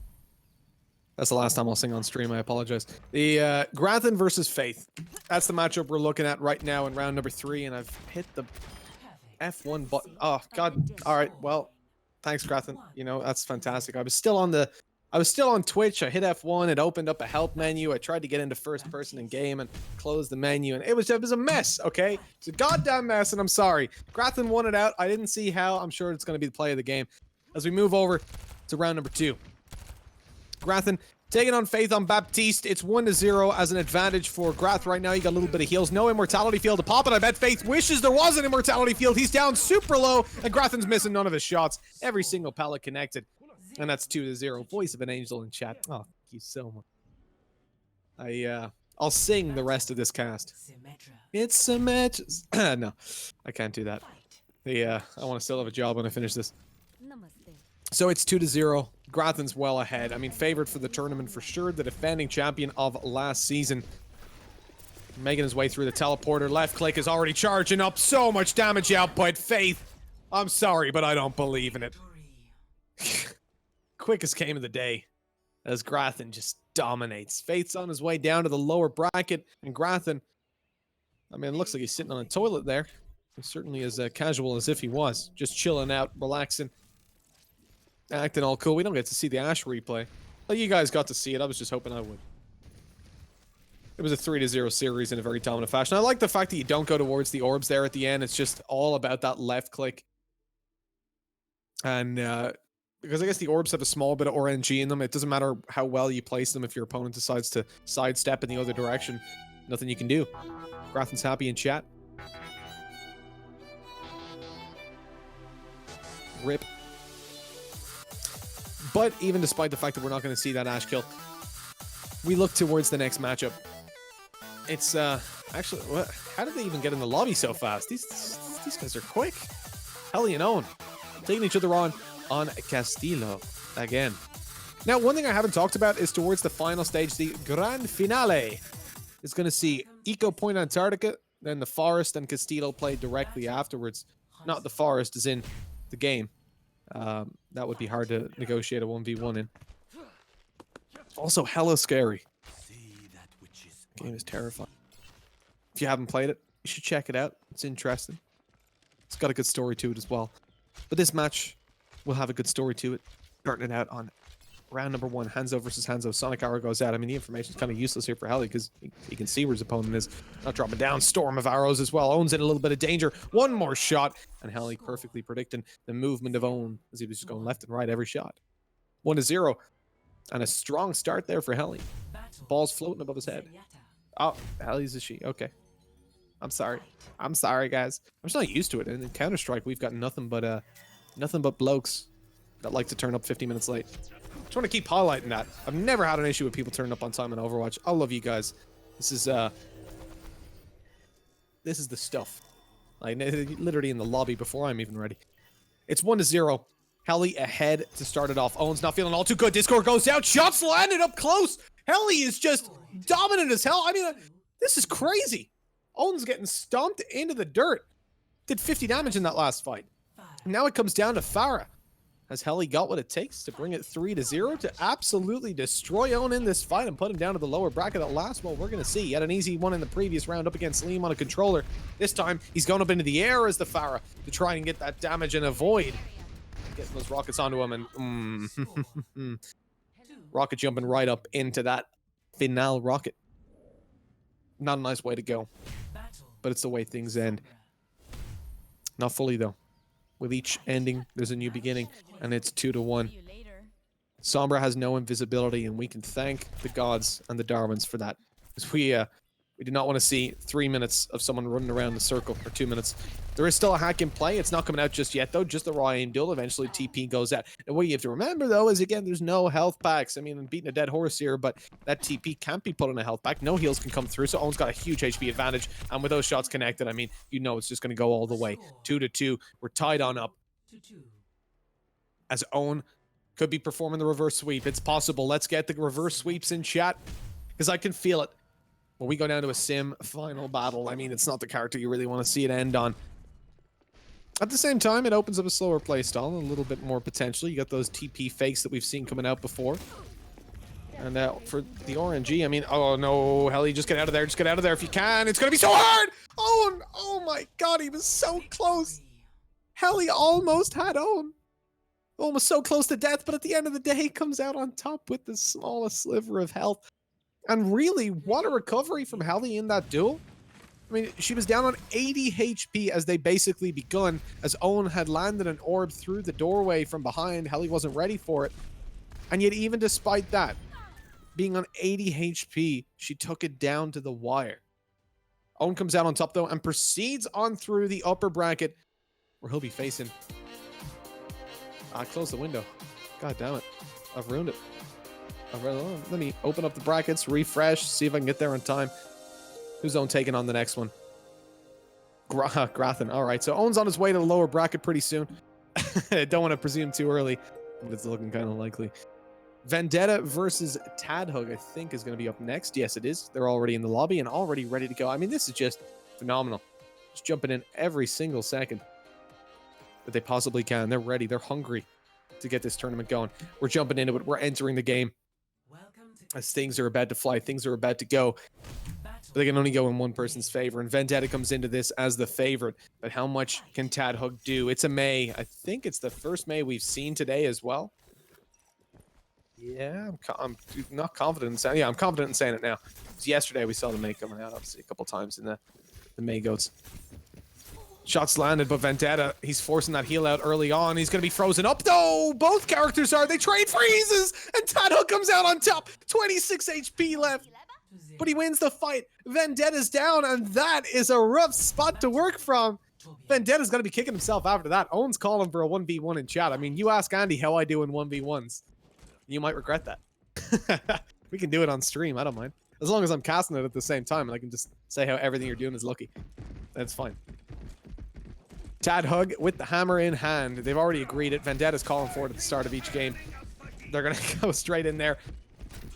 Angered up. Angry little dwarfs. And hammering at each other, but it's Tadhug that goes down a little bit lower. The melee fight swings Vendetta's way, and he trades it back to 1-1.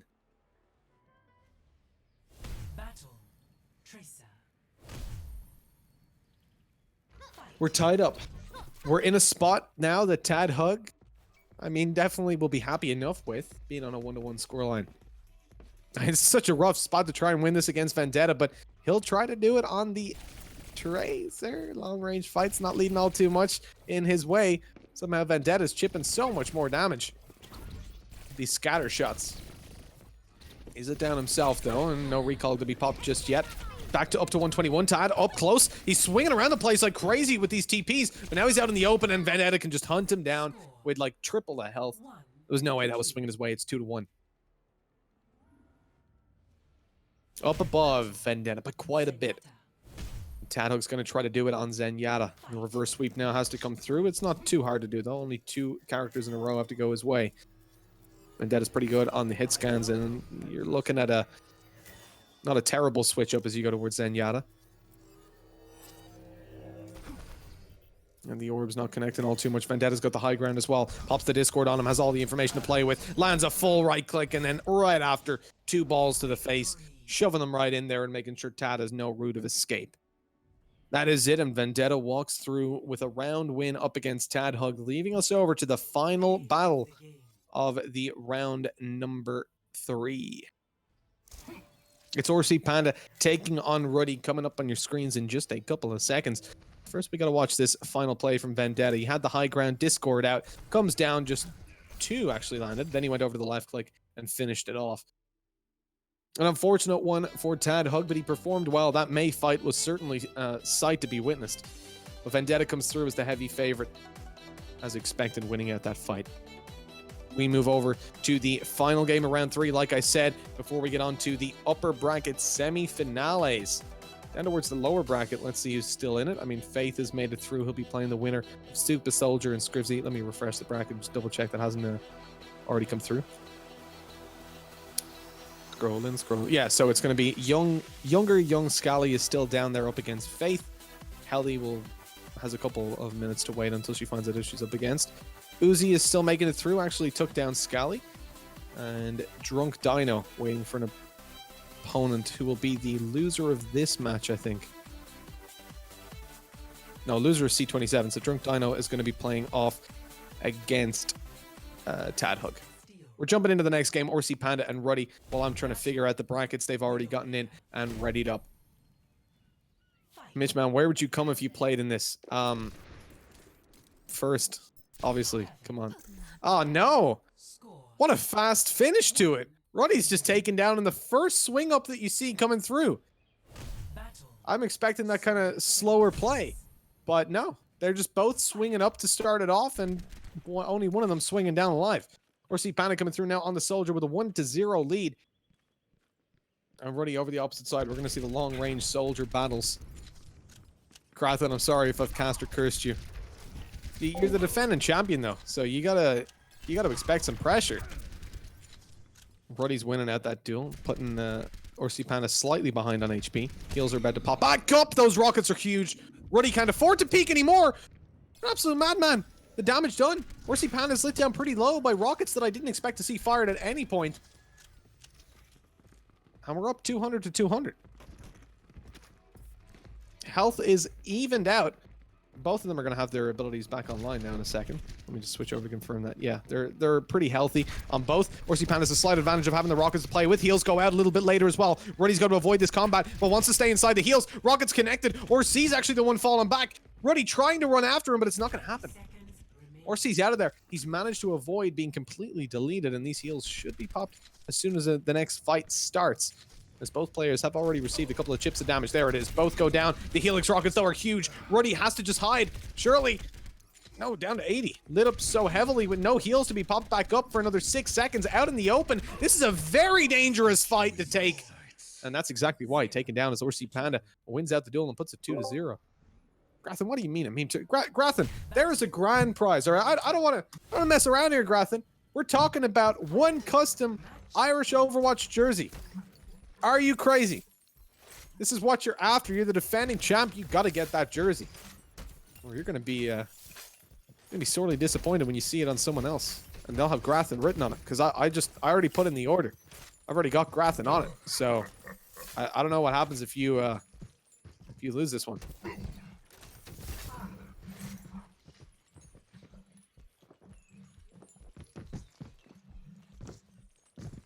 So here we see the battle of the Roadhogs. Who's going to be the champion? Who's going to be Road? Oh no, that's disrespectful. Orsi Panda! The wall saves him. He almost gets pulled off as he was trying to do the same to Ruddy. Eventually just finishes it off with the straight up left clicks. That would have been a beautiful way to end it. Sacrifice another to the cliff. But for once, not of their own accord. We've seen 2 players fall to the cliff already. F's in chat for them. But Orsi, very lucky not to be another victim. So that wall was the saving grace. And here's the Widow play to start it off. You had the hit and then straight up in the air. Boop! Good night, Ruddy. And sweet dreams. Have a nice time down in the lower bracket because that's where you're going. As rolling straight through to the next round is Orsi Panda, another favorite for the tournament. We've got all the usual suspects still in it. As Grathan's going to be taking on Owen in the next round and Orsi Panda versus Vendetta. These are going to be 2 high-intensity games. Well, 1 high-intensity game and then Grathan winning against Owen. Am I right? Sorry, I'm just going in on you now, Owen. We got to have our 1v1. It's got to happen. Just to finally put it to rest. This beef that's been going on for a solid 10 minutes. We'll throw things over to a quick break, I guess, while we get these guys in the lobby and readied up. Grathan and Owen coming up in just a couple of seconds, so don't go anywhere.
Hola, mi amigos. We're ready to jump into Owen versus Grathan.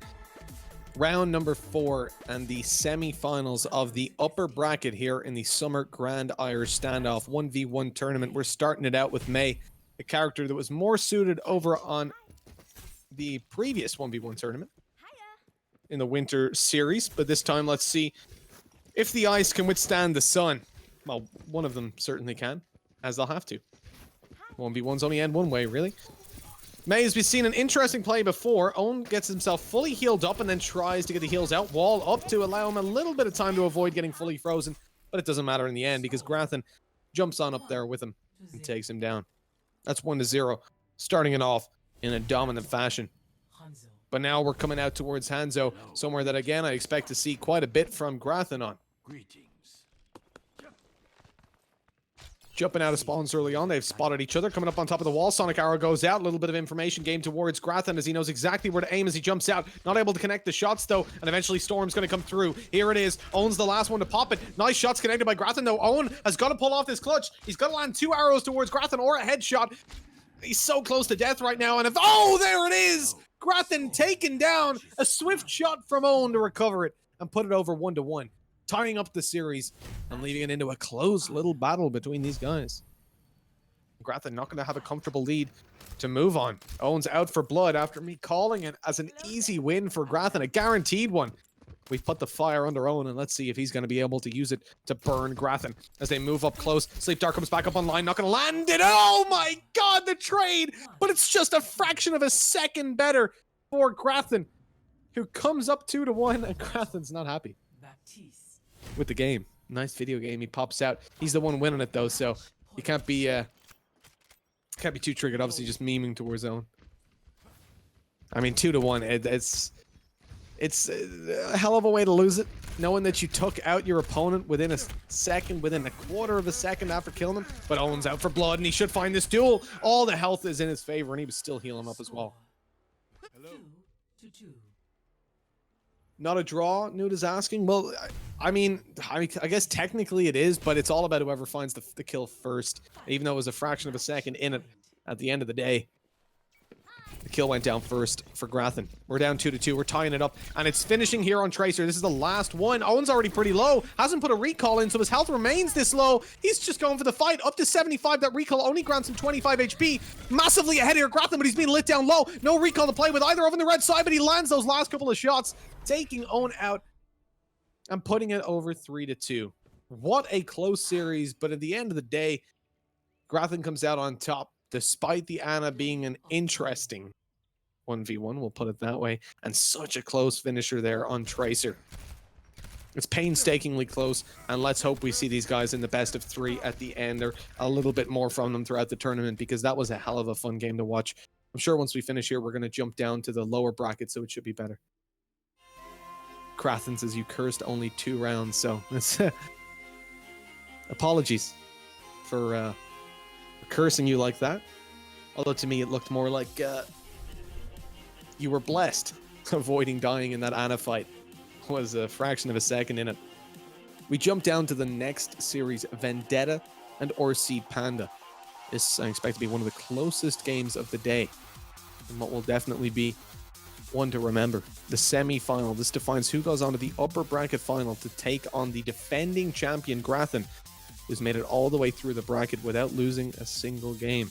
Has lost rounds though. Shame on him.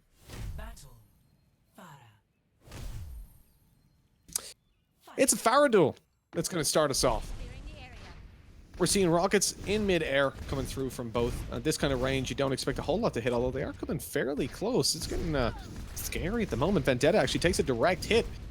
Orsi Panda massively ahead to start it in this duel. Just one more rocket needed to finish it off. Even a couple of points of splash damage will work out. There's splash coming through for Vendetta, but he needs to land a direct hit to equalize this out. So close to getting hit by that as well, but he boops himself out of the way just about. Rockets in midair. There it is on Orsi Panda. Now a very even fight. It comes down to the next direct hit or a little bit of splash damage from both. Vendetta's lit down to 7 HP and eventually taken down in the air. As he jumped on up, Orsi Panda was ready for it and takes it 1-0. Oh me, oh my. This is a hell of a close game. The Widow comes out, as we're going to see early on, high ground taken by Vendetta. Looking to find his opponent, but has no information to play with. Eventually spots him out.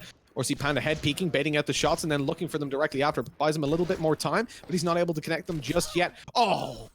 And Vendetta certainly is. A beautiful shot to finish him off and put it over 1-1. Battle.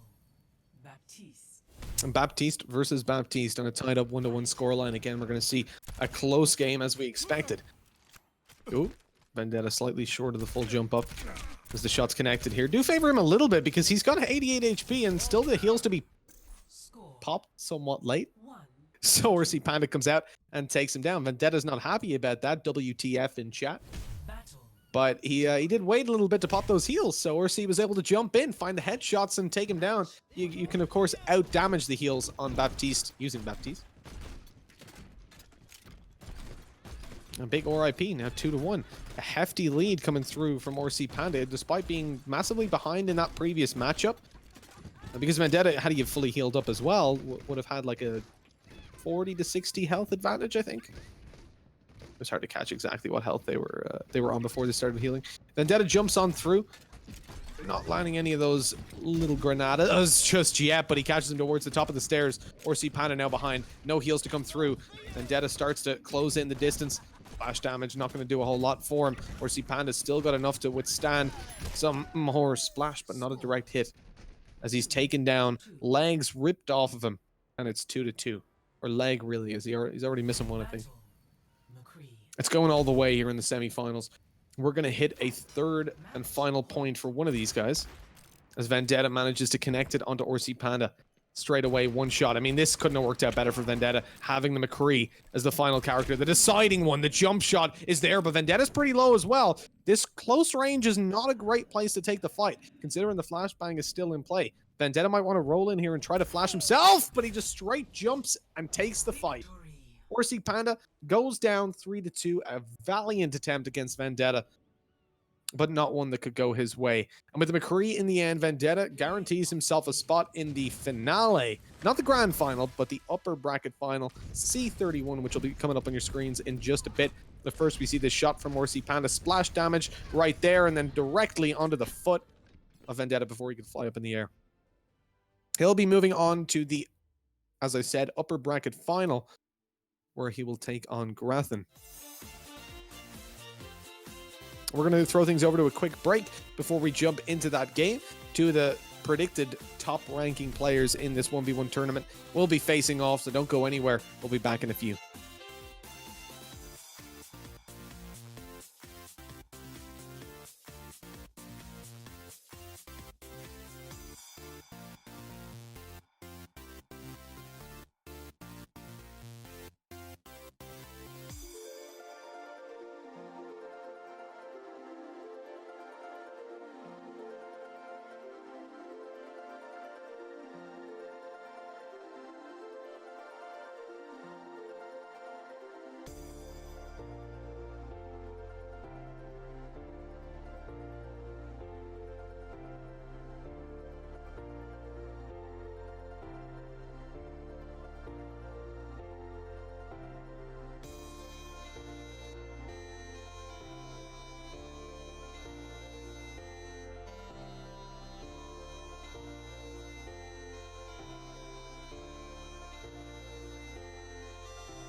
Hola, mes amigos, bienvenue.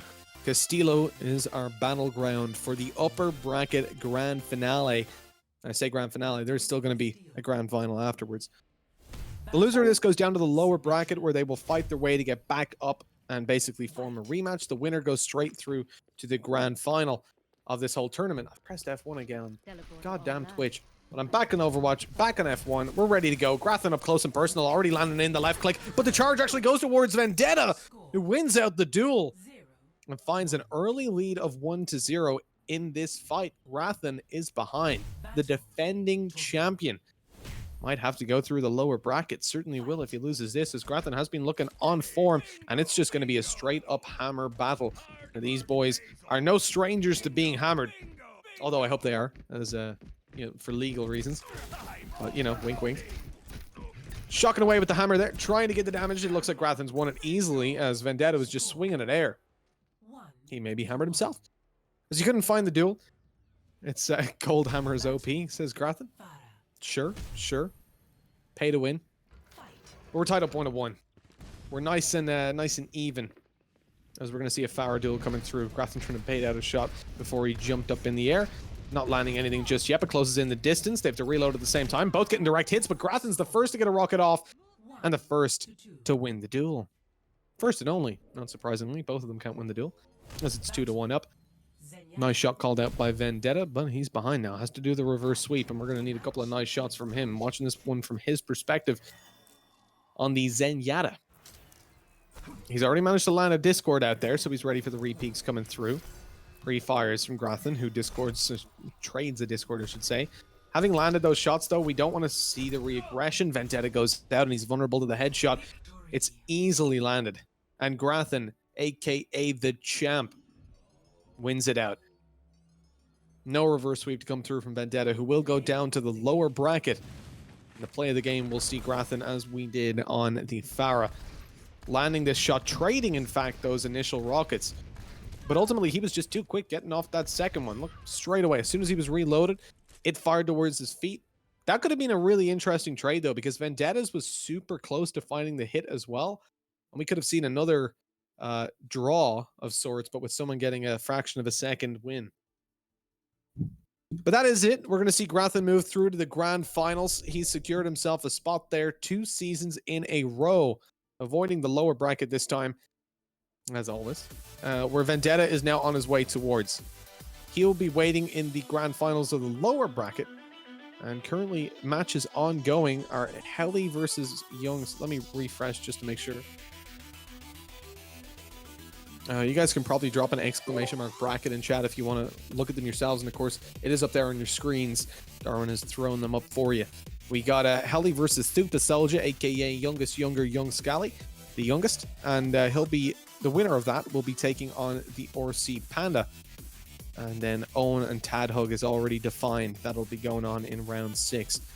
We're going to bring things up on stream as we get Helly in up against youngest young Scally, the youngest, the 5th, and they'll be taking each other on to see who's going to take RC Panda out of the tournament, or at least hopefully in round 6. This is round 5 of the lower bracket coming up in just about 3 seconds.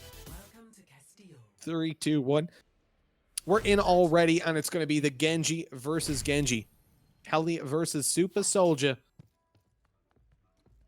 to start it off in the lower bracket. 3 wins, I think, is what they need to make it towards the grand final. It's a long road for sure. The deflect comes out, but it can't deflect one of those dashes. Helly's in a little bit of trouble, but lands so much damage. Thupa Soldier better be taken down. Helly trying to land her last shot, and it's all of a sudden a dash that comes out. Chop, dashed, and sliced. As it's 1-0. Helly claims that lead, and now youngest young Scally, the youngest of the youngers, is going to have to try to find his way back into this series in what looks to be a hammer duel. At least Helly wants it to be. Thupa Soldier's firing away at the sky. I don't know if he got the memo. No, it looks like the hammer fight is not happening.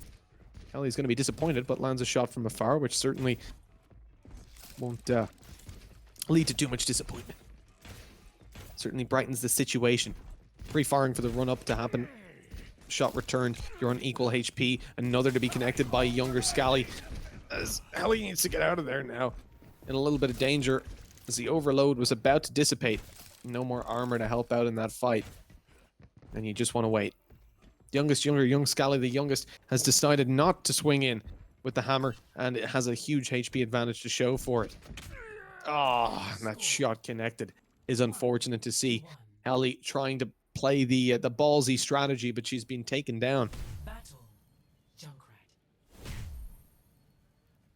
Fight. It's sad to see. It's unfortunate, but we're tied up 1-1. No hammer action to come through now for the rest of this match. F's in chat. It's Junkrat v Junkrat, and again, that skirmish going on early into the fight.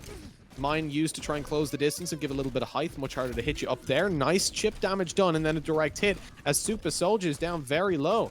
Karma is starting to hit hard as Helly using these mines. Oh my god, it's not even the mine that's needed. To 2. Shooting away, and the grenade is the one that finishes him off. Scally hit in the neck by that one. Now you see the Sombra fight, and a quick caveat on this, there's no invisibility for Sombra in this tournament. You have got the teleporter, of course, online, the hack as well. But without the ability to heal, and the fact that the majority of the time you're going to see that TP used to bring you over towards a health pack, the evasion's only really used to rob any information away from your opponent and get yourself safely towards like initiating the next fight if you're on lower HP. Oh no, baited out by the TP. Really nice play coming through from Younger Scally. It's 2-1. He needs to get this win. If he doesn't find this, he's in a lot of trouble. TP went down just to confirm that Helly was still there. Helly's super low as well. Excuse me, super low in the open. Baiting around the central statue, trying to land the chip damage. It's not happening, and this should be Scally with it in the bag. I mean, double the HP. It's hard to see a way in which you lose this one. Catching the TP as it comes through. 5 HP, one stray bullet easily wins it, and Scally comes out on top. Well played early game. And from there, I mean, the road back was almost impossible to find. Fight. Match point. One last one to go. It's 2-2. Helly is trying to pull it back. She had the lead to work with, but it was stolen away. Now it's the Anna versus Anna duel to define it all, to see who's going to be out of the tournament. There's no lower bracket for youngest Scally to go to.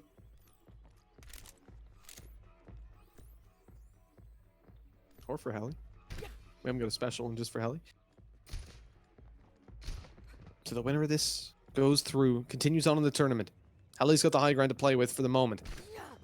Nobody popping in. You gotta remember, I mean, whoever pops that bio first is in a lot of trouble. Sleep goes through. This is dangerous. Helly closes in the distance. Gonna be able to land a shot in a bio directly afterwards. It's very hard to get out of this, and the punch to finish it off. See you later. That's what you get for not hammering.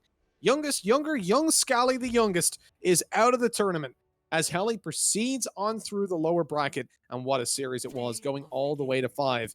That is going to be the end of that one, and the victor, Helly, goes on to play Orsi Panda. A difficult fight ahead for her, but the opportunities are there. This last grenade, look at that, perfectly placed on the Super Soldier.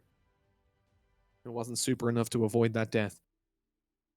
Next, I presume we're moving on to Owen versus Tadhug, or perhaps Orsi Panda versus Helly, I've just been told, is going to be the next one. So we're going to see more from Helly in just a second, which means this game should be super fast to start as well, because all we got to do is get Orsi in the game.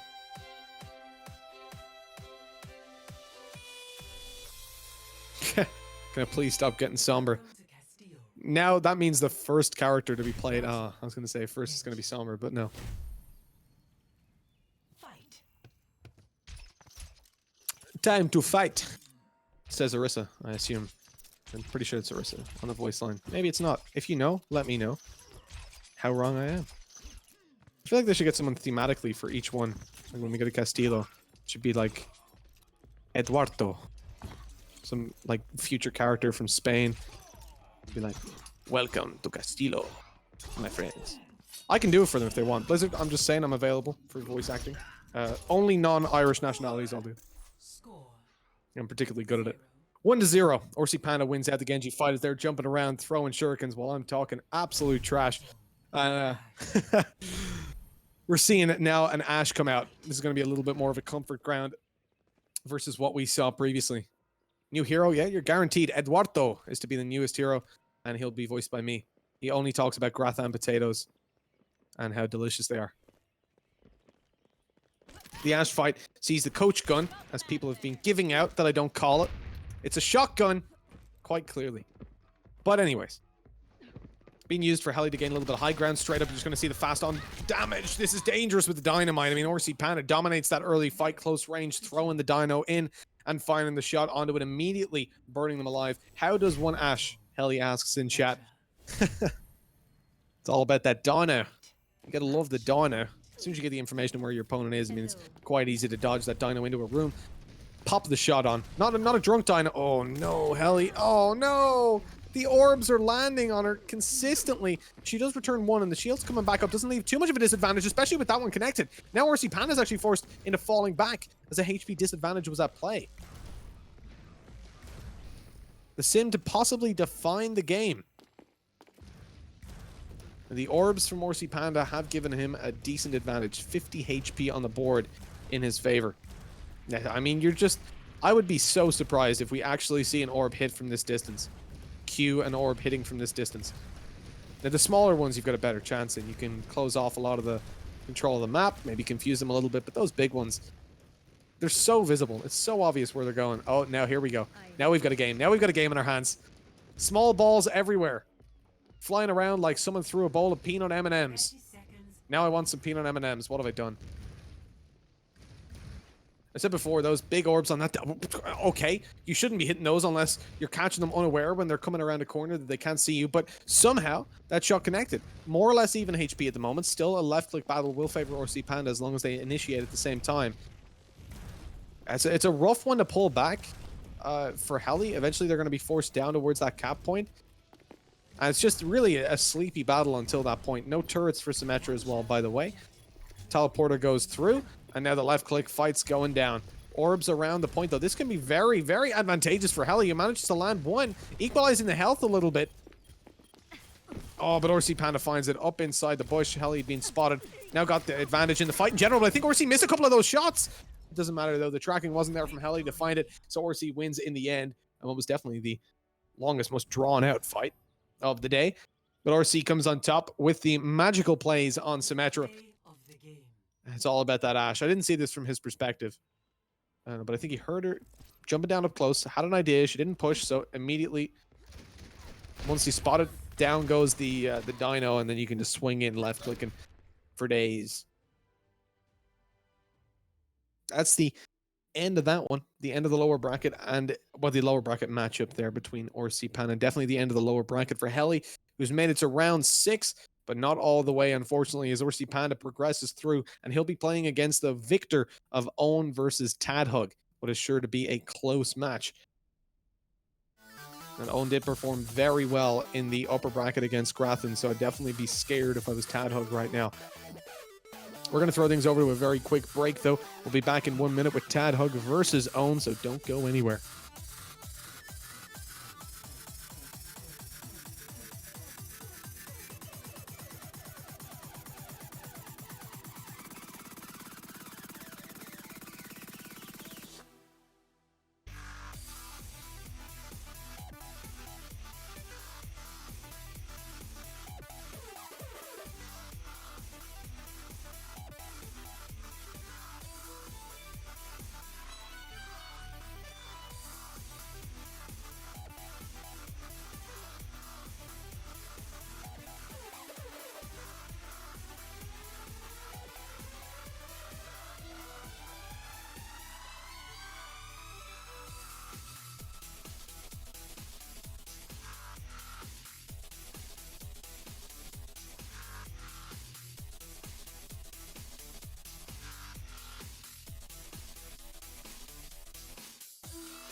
It's Tadhug versus Egghan in what is going to be the last lower bracket non-final match. It's the semi-finale.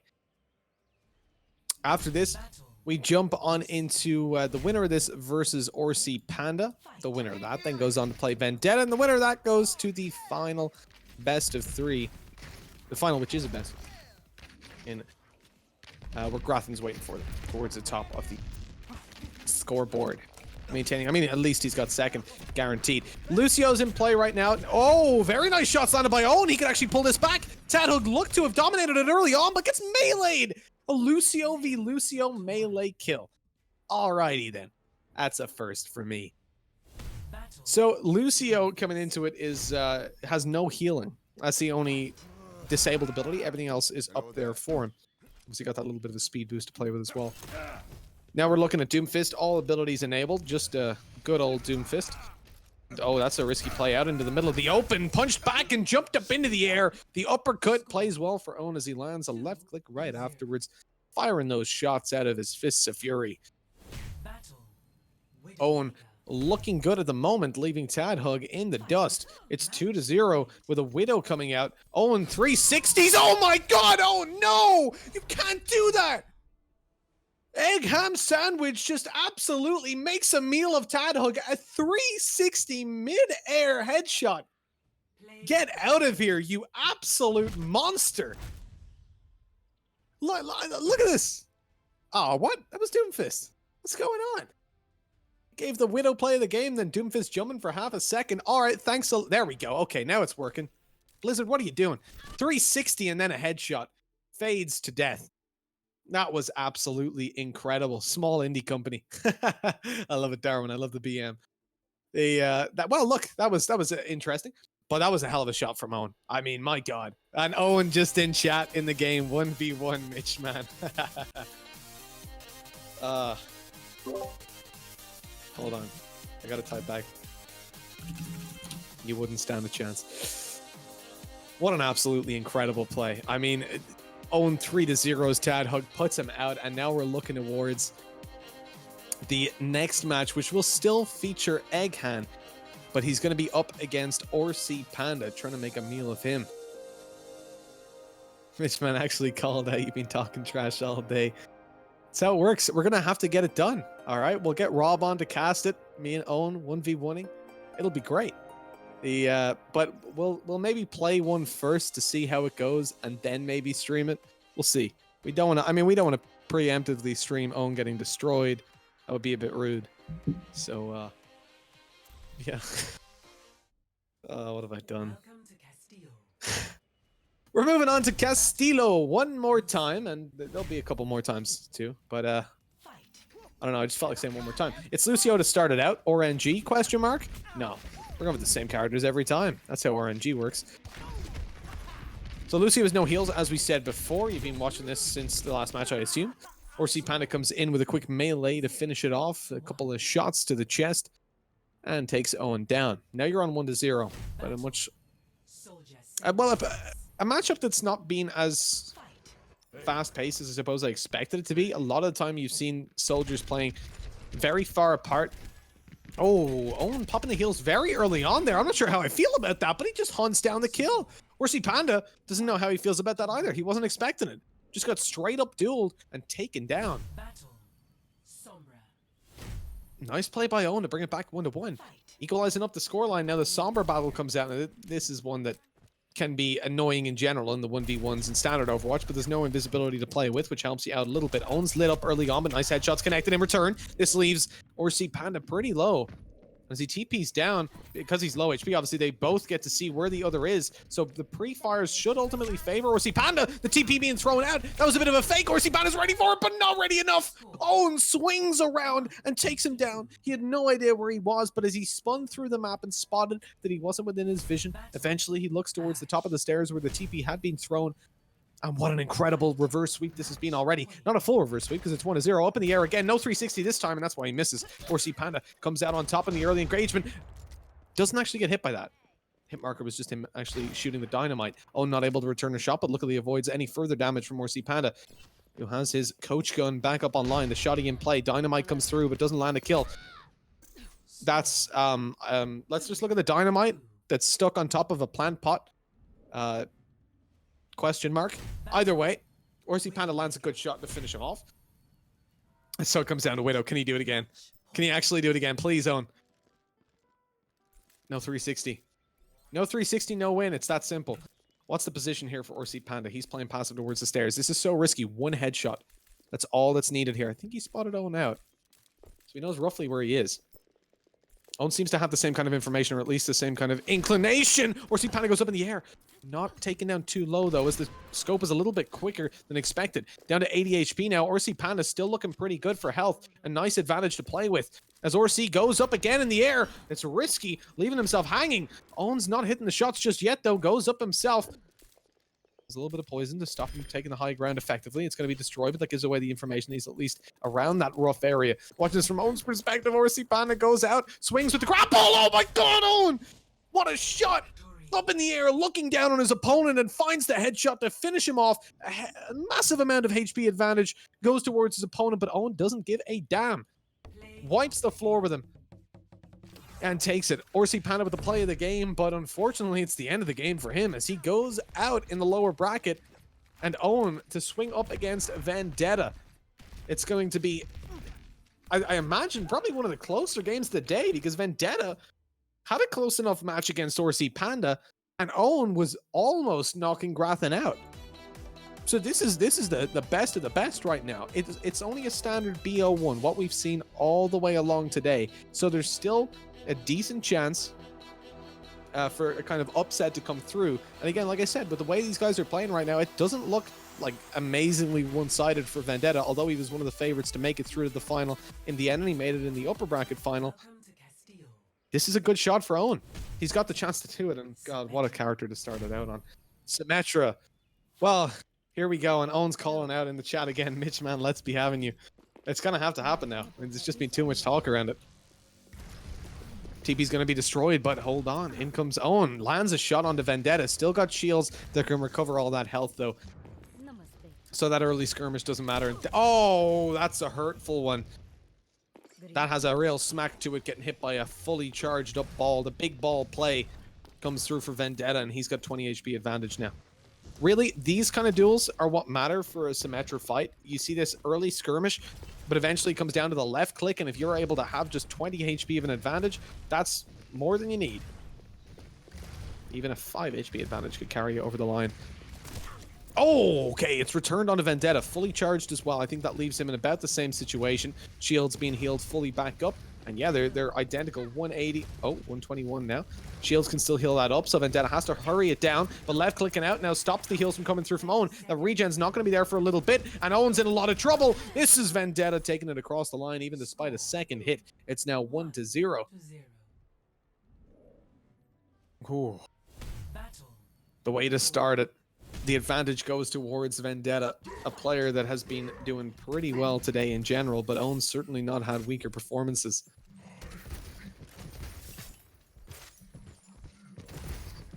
Landing early damage, trying to force some heals. Vendetta is actually quite low at the moment. Hooks in. Now the heals go through. That allows a couple of shots to be landed in the meantime, but hunting him down. Oh my god, they both hook at the same time. But Vendetta's the one that's ultimately behind in this duel. Owen should have a read on that as he hunts through, healing himself up as he goes. Hook goes down, but it's not going to land. Owen avoids the hook being returned, but has actually traded situations in terms of health at the moment. He has a rough read on that, so he will go for the heals, passively enough, trying to land some damage from afar, knowing the Vendetta's about to pop his. And now please don't go off the map. You're about to have the whole hog popped by both players at the same time, and if one of them flies off the map, I'm done. Oh, hook is missed, pulled up close, and now you're going to see the whole hog to try and create distance, but Vendetta did the same, and with the HP advantage he had in play being massive, it was an easy victory. It's 2-0 up. Owen is behind, and it comes down to a Zenyatta play to try and close it out. Vendetta so close to victory, but Owen has to perform the reverse sweep. It is only 3 that he needs, and it's not impossible. If he can gain a little bit of momentum, this could be a scary situation. The Discord is landed though, and without Owen having one onto Vendetta, he has to wait for it to fade. Really gets hit down, 140 on the board. Shots being connected. Oh, and a second as well. This will prompt him to actually push down. He's got the Discord information as well, and connects a third to finish it off. Vendetta goes down, a 360 of joy from Owen. As 2-1 on the scoreboard, McCree comes out. This is where Vendetta managed to finish it off before. Fight. Match point. Can he do it this time? From Owen's perspective, with a pistol in hand, shots landed, but Vendetta's returning them quite quickly. No chance to flashbang him at this point, and you just need to see Owen taking the cover, using the head peek angles, and he connects 2 bullets quickly onto Vendetta before he even knows what's happening. A 23 HP Owen, a 1 hit. Brings it to a third, and it's May. This is one character I was worried that we were going to see maybe a Sombra come out. But this is a character that I'm excited to see a decider on. This really could go either way at this point. Owen has reverse sweeped all the way up, and can he finish it off? Hit up by the icicle, but remember, you've got the heals in play. Even that second shot won't matter too much. Can Vendetta get the timing to land another shot? Yes, he can. Now Owen's at a HP disadvantage. Vendetta also has heals to work with. You've got to rely on the freeze working out at this point. You've got a wall to work with as well, but he wants to force the combat wall up to try and stop him being frozen, but Owen's not able to do it. Caught in the open up on top of that ice wall. Vendetta wins it out, but by such a close margin. It comes down to the May, the 5th hero in the end. But Vendetta is the hero of this story, and the one making it through for the rematch up against Grathan in the grand final. It's a best of 3 series, which will begin on Eco Point, move over to Forest, and finish on Castillo if it needs a third. It was a close series versus Grathan last time, and one that really could have swung either way. Grathan's certainly not going to be feeling 100% confident coming into this, but he is the reigning champion of the Grand Irish Standoff Winter Edition. As we move through to the finals of the summer one, let's see if he can defend his title. We're going to go to a quick break before that though, guys, so we'll catch you back here in just a few moments for Eco Point Antarctica, map number 1 of the Grand Finals.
Hello and welcome back, everybody. It's Grathan versus Vendetta, and I'm trying to keep the excitement levels low before we get into the game, but it's not going to last too long. We're at Eco Point Antarctica, Grathan and Vendetta starting out on Soldier versus Soldier. We're looking to see who's going to win this from the foxes. Who will be the lion? I don't know what eats foxes. I'm out. Soldier fight has started, like I said. Oh my god, Grathan. The heels make it down onto the floor almost after Vendetta's dead.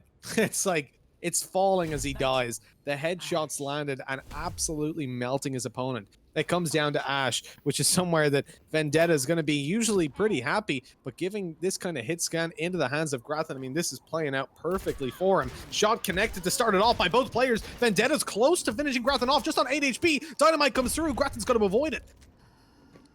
Both players super low. It could be a dynamite. It could be a left click. It could be a breath that finishes them off. The dynamite thrown, but Grathan realizes where Vendetta is. The shot connected to bring it 2-0. Whew. And this is close. You could say that it's been close so far. It's 2-0, but it's definitely a lot closer than the scoreline's letting you think with that previous fight.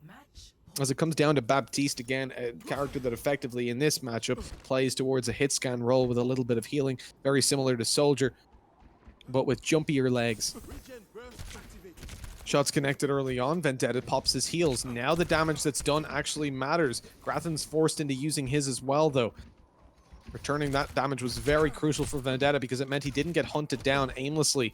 His heals will be back online sooner as well. Around now, and he gets them off. Grathan was forcing the fight, not realizing perhaps that Vendetta was about to heal, and that is an unfortunate situation developing. Vendetta, I fat-fingered shift.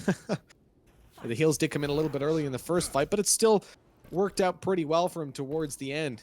Grathan just expressing his displeasure with Baptiste. Grathan only needs to win one, and that kind of long-range skirmish not going to deal a whole lot when it comes towards the... they're not... Oh, look at that. When they say chivalry's dead, they absolutely do, for good reason. This could be a good charge coming through from Grathan, not able to land the kill. Coming on through, the shield being built up from Vendetta, though, is saving his life. And he walks away with a victory on 2-2, tying it up on map number 1. Just a couple of final shots fired out of his fist. It comes down to Tracer to finish the fight, and this could be a really close one. Grathan also hates Doomfist. Apparently he hates the characters he loses with. No, but the first two did play really well for him. Recall played out instantly. He's trying to avoid a fight. He needs to build the timer up for the recall pretty soon. Oh, Vendetta's forcing the issue, though. Knows that there's no heals, and any damage he did at that point was guaranteed to stick. This could be dangerous, though. Grathan's got recall to play with up to 78, and he comes out on top. Vendetta swings towards the doorway, but Grathan is able to force the issue and win it out. It's 1-0 to the reigning champion in maps as he takes it 3-2. But hella close. It was a Soldier to get the play of the game, and I really don't blame him. Look at these shots connected. Okay, the first aren't amazing, but it's on this here where he follows it up and just melts Vendetta completely. So with a 1-0 on the board, we move over to map number 2. The Black Forest is about to be played out. Same rules in effect. Just to remind you guys, if you're coming here and you haven't heard the rules before, there's a couple of characters that are in play that have disabled abilities. I'll run through them very quickly. Baptiste's immortality. Lucio has no healing. Sombra has no invisibility. And both Symmetra and Torbjorn have turrets disabled. Then there's disabled characters in general that are not allowed to be played. But anybody that you see on stream either has some slight tweaks to them, or they're just raw heroes as they are. You've taken out the likes of divas and stuff like that just to make it a little bit more interesting or more suitable towards a 1v1 environment. Junkrat is where we started out, all abilities enabled for him. Grathan shouting out g'days to his opponent as they are in the early skirmish stages. Nice shots connected, though. There's no heals, of course, no healing packs on the map. Those are some very close grenades coming through from Vendetta. Pause for a second, but none connect. There's one returned. This could be good for Grathan. The mine brings it down to relatively even HP, if not completely even. The shots not being landed by either player, but eventually splash damage goes through to Vendetta as an exploding grenade catches him just about. These are so close. The splashes 2 in a row for Grathan, but it's the mine that Vendetta throws up atop that ultimately brings it through to the victory. Vendetta now looking a little bit better with a 1-0 on the board early on. We see a May coming through. Now this is going to be a scrappy fight when it gets down and dirty. They go straight in for the duel early on. The wall in. That's some great movement from Vendetta. Makes his way up on top and forces out the heals. Grathan avoids actually being frozen. I think he's winning at that duel. Indeed he is, as Vendetta couldn't get it done. It's 1-1, tying it up on May. Great use of the wall to go up on top to start it off, but Grathan, as he was falling down from the ice wall, Vendetta couldn't land the freezing damage onto him as fast as Grathan could. Very well played, just avoiding being frozen. Now it comes down to the Ana duel. Can't even spot him. Where is he? Vendetta's hiding in towards upper. Now making his way through, lands some damage. Grathan forced to use his bio grenade, waits up close. It's a very nice angle to get a sleep dart out and a very nice one to find Vendetta. Vendetta doesn't want to heal though. He wants to wait to use his bio, and now is a good time. Actually uses it aggressively, doesn't even heal himself up. That is a brave play to make. But Vendetta comes out on top, doesn't even receive a point of damage in the meantime. An absolutely beautiful play by him. I was actually so well read as well. If he healed himself up, Grathan would have had his bio online. He knew that based on the timing of when it had been used, but instead he decides, you know what, to hell with it. I'm winning the duel in HP for now. I'm throwing my bio in. Luckily, no bio was returned by Grathan beforehand. So Vendetta, although he didn't heal himself up, he did the damage to Grathan and stopped him healing. Full HP on both players. Heals are available. The shots, see Vendetta popping the heals a little bit earlier on, and that's going to cost him his life as Grathan was landing all the headshots. It's 2-2. Out damaging the heal. Crouch spam ZZ. And we're going down to the last yet again. It's a Widow play to start us off. Both players have shown their proficiency on this character in the past, on hit scans in general. But where do they finish it off? Up in the air. Vendetta's lit up early on. Shot not going to be connected as a second. And this is getting dangerous for Grathan. Comes down to the spam on the left click, but oh my lordy lord! Grathan wins it. He was on half the HP, initiating that fight as he swung around the tree. But the hip fire was perfect, and Grathan actually beat him enough. The choke is there. A Vendetta, very well played series. Not a single map that was one-sided, I suppose. Not even a single duel, but look at this. This finisher from Grathan, he's on 100 HP. Vendetta's about 50 on him. They both land the left clicks, but on 11 HP, it ultimately goes to Grathan, and he continues to dominate overall as the victor of the 1v1 tournaments, the Grand Irish Standoff 2-time champ, and he can wear that badge with gracious amounts of honor. Coming through the upper bracket again, uncontested, not dropping a single series. And there's nothing that you can say about Grathan other than he is the champion. He is such a strong 1v1 player in general in the Irish Overwatch community. And when these guys, both himself, Vendetta, and RC Panda, who made it in first, second, and third, fourth, own up there as well. When those guys, those three I mentioned before, become of age, it is going to be incredible. And for the Irish Overwatch team anyways, the Irish Overwatch World Cup team. Mitchman's trash talking, let's put it that way, justify. I know, it's all for the memes, guys. I think everybody we've seen on stream today had absolutely fantastic performances. It's always great to see this kind of individual level of skill. And interesting to see the 1v1s coming out in Overwatch instead of the general 6v6 team fights. It makes it much easier to follow for me anyways, as a simple FPS fan from the Counter-Strike community.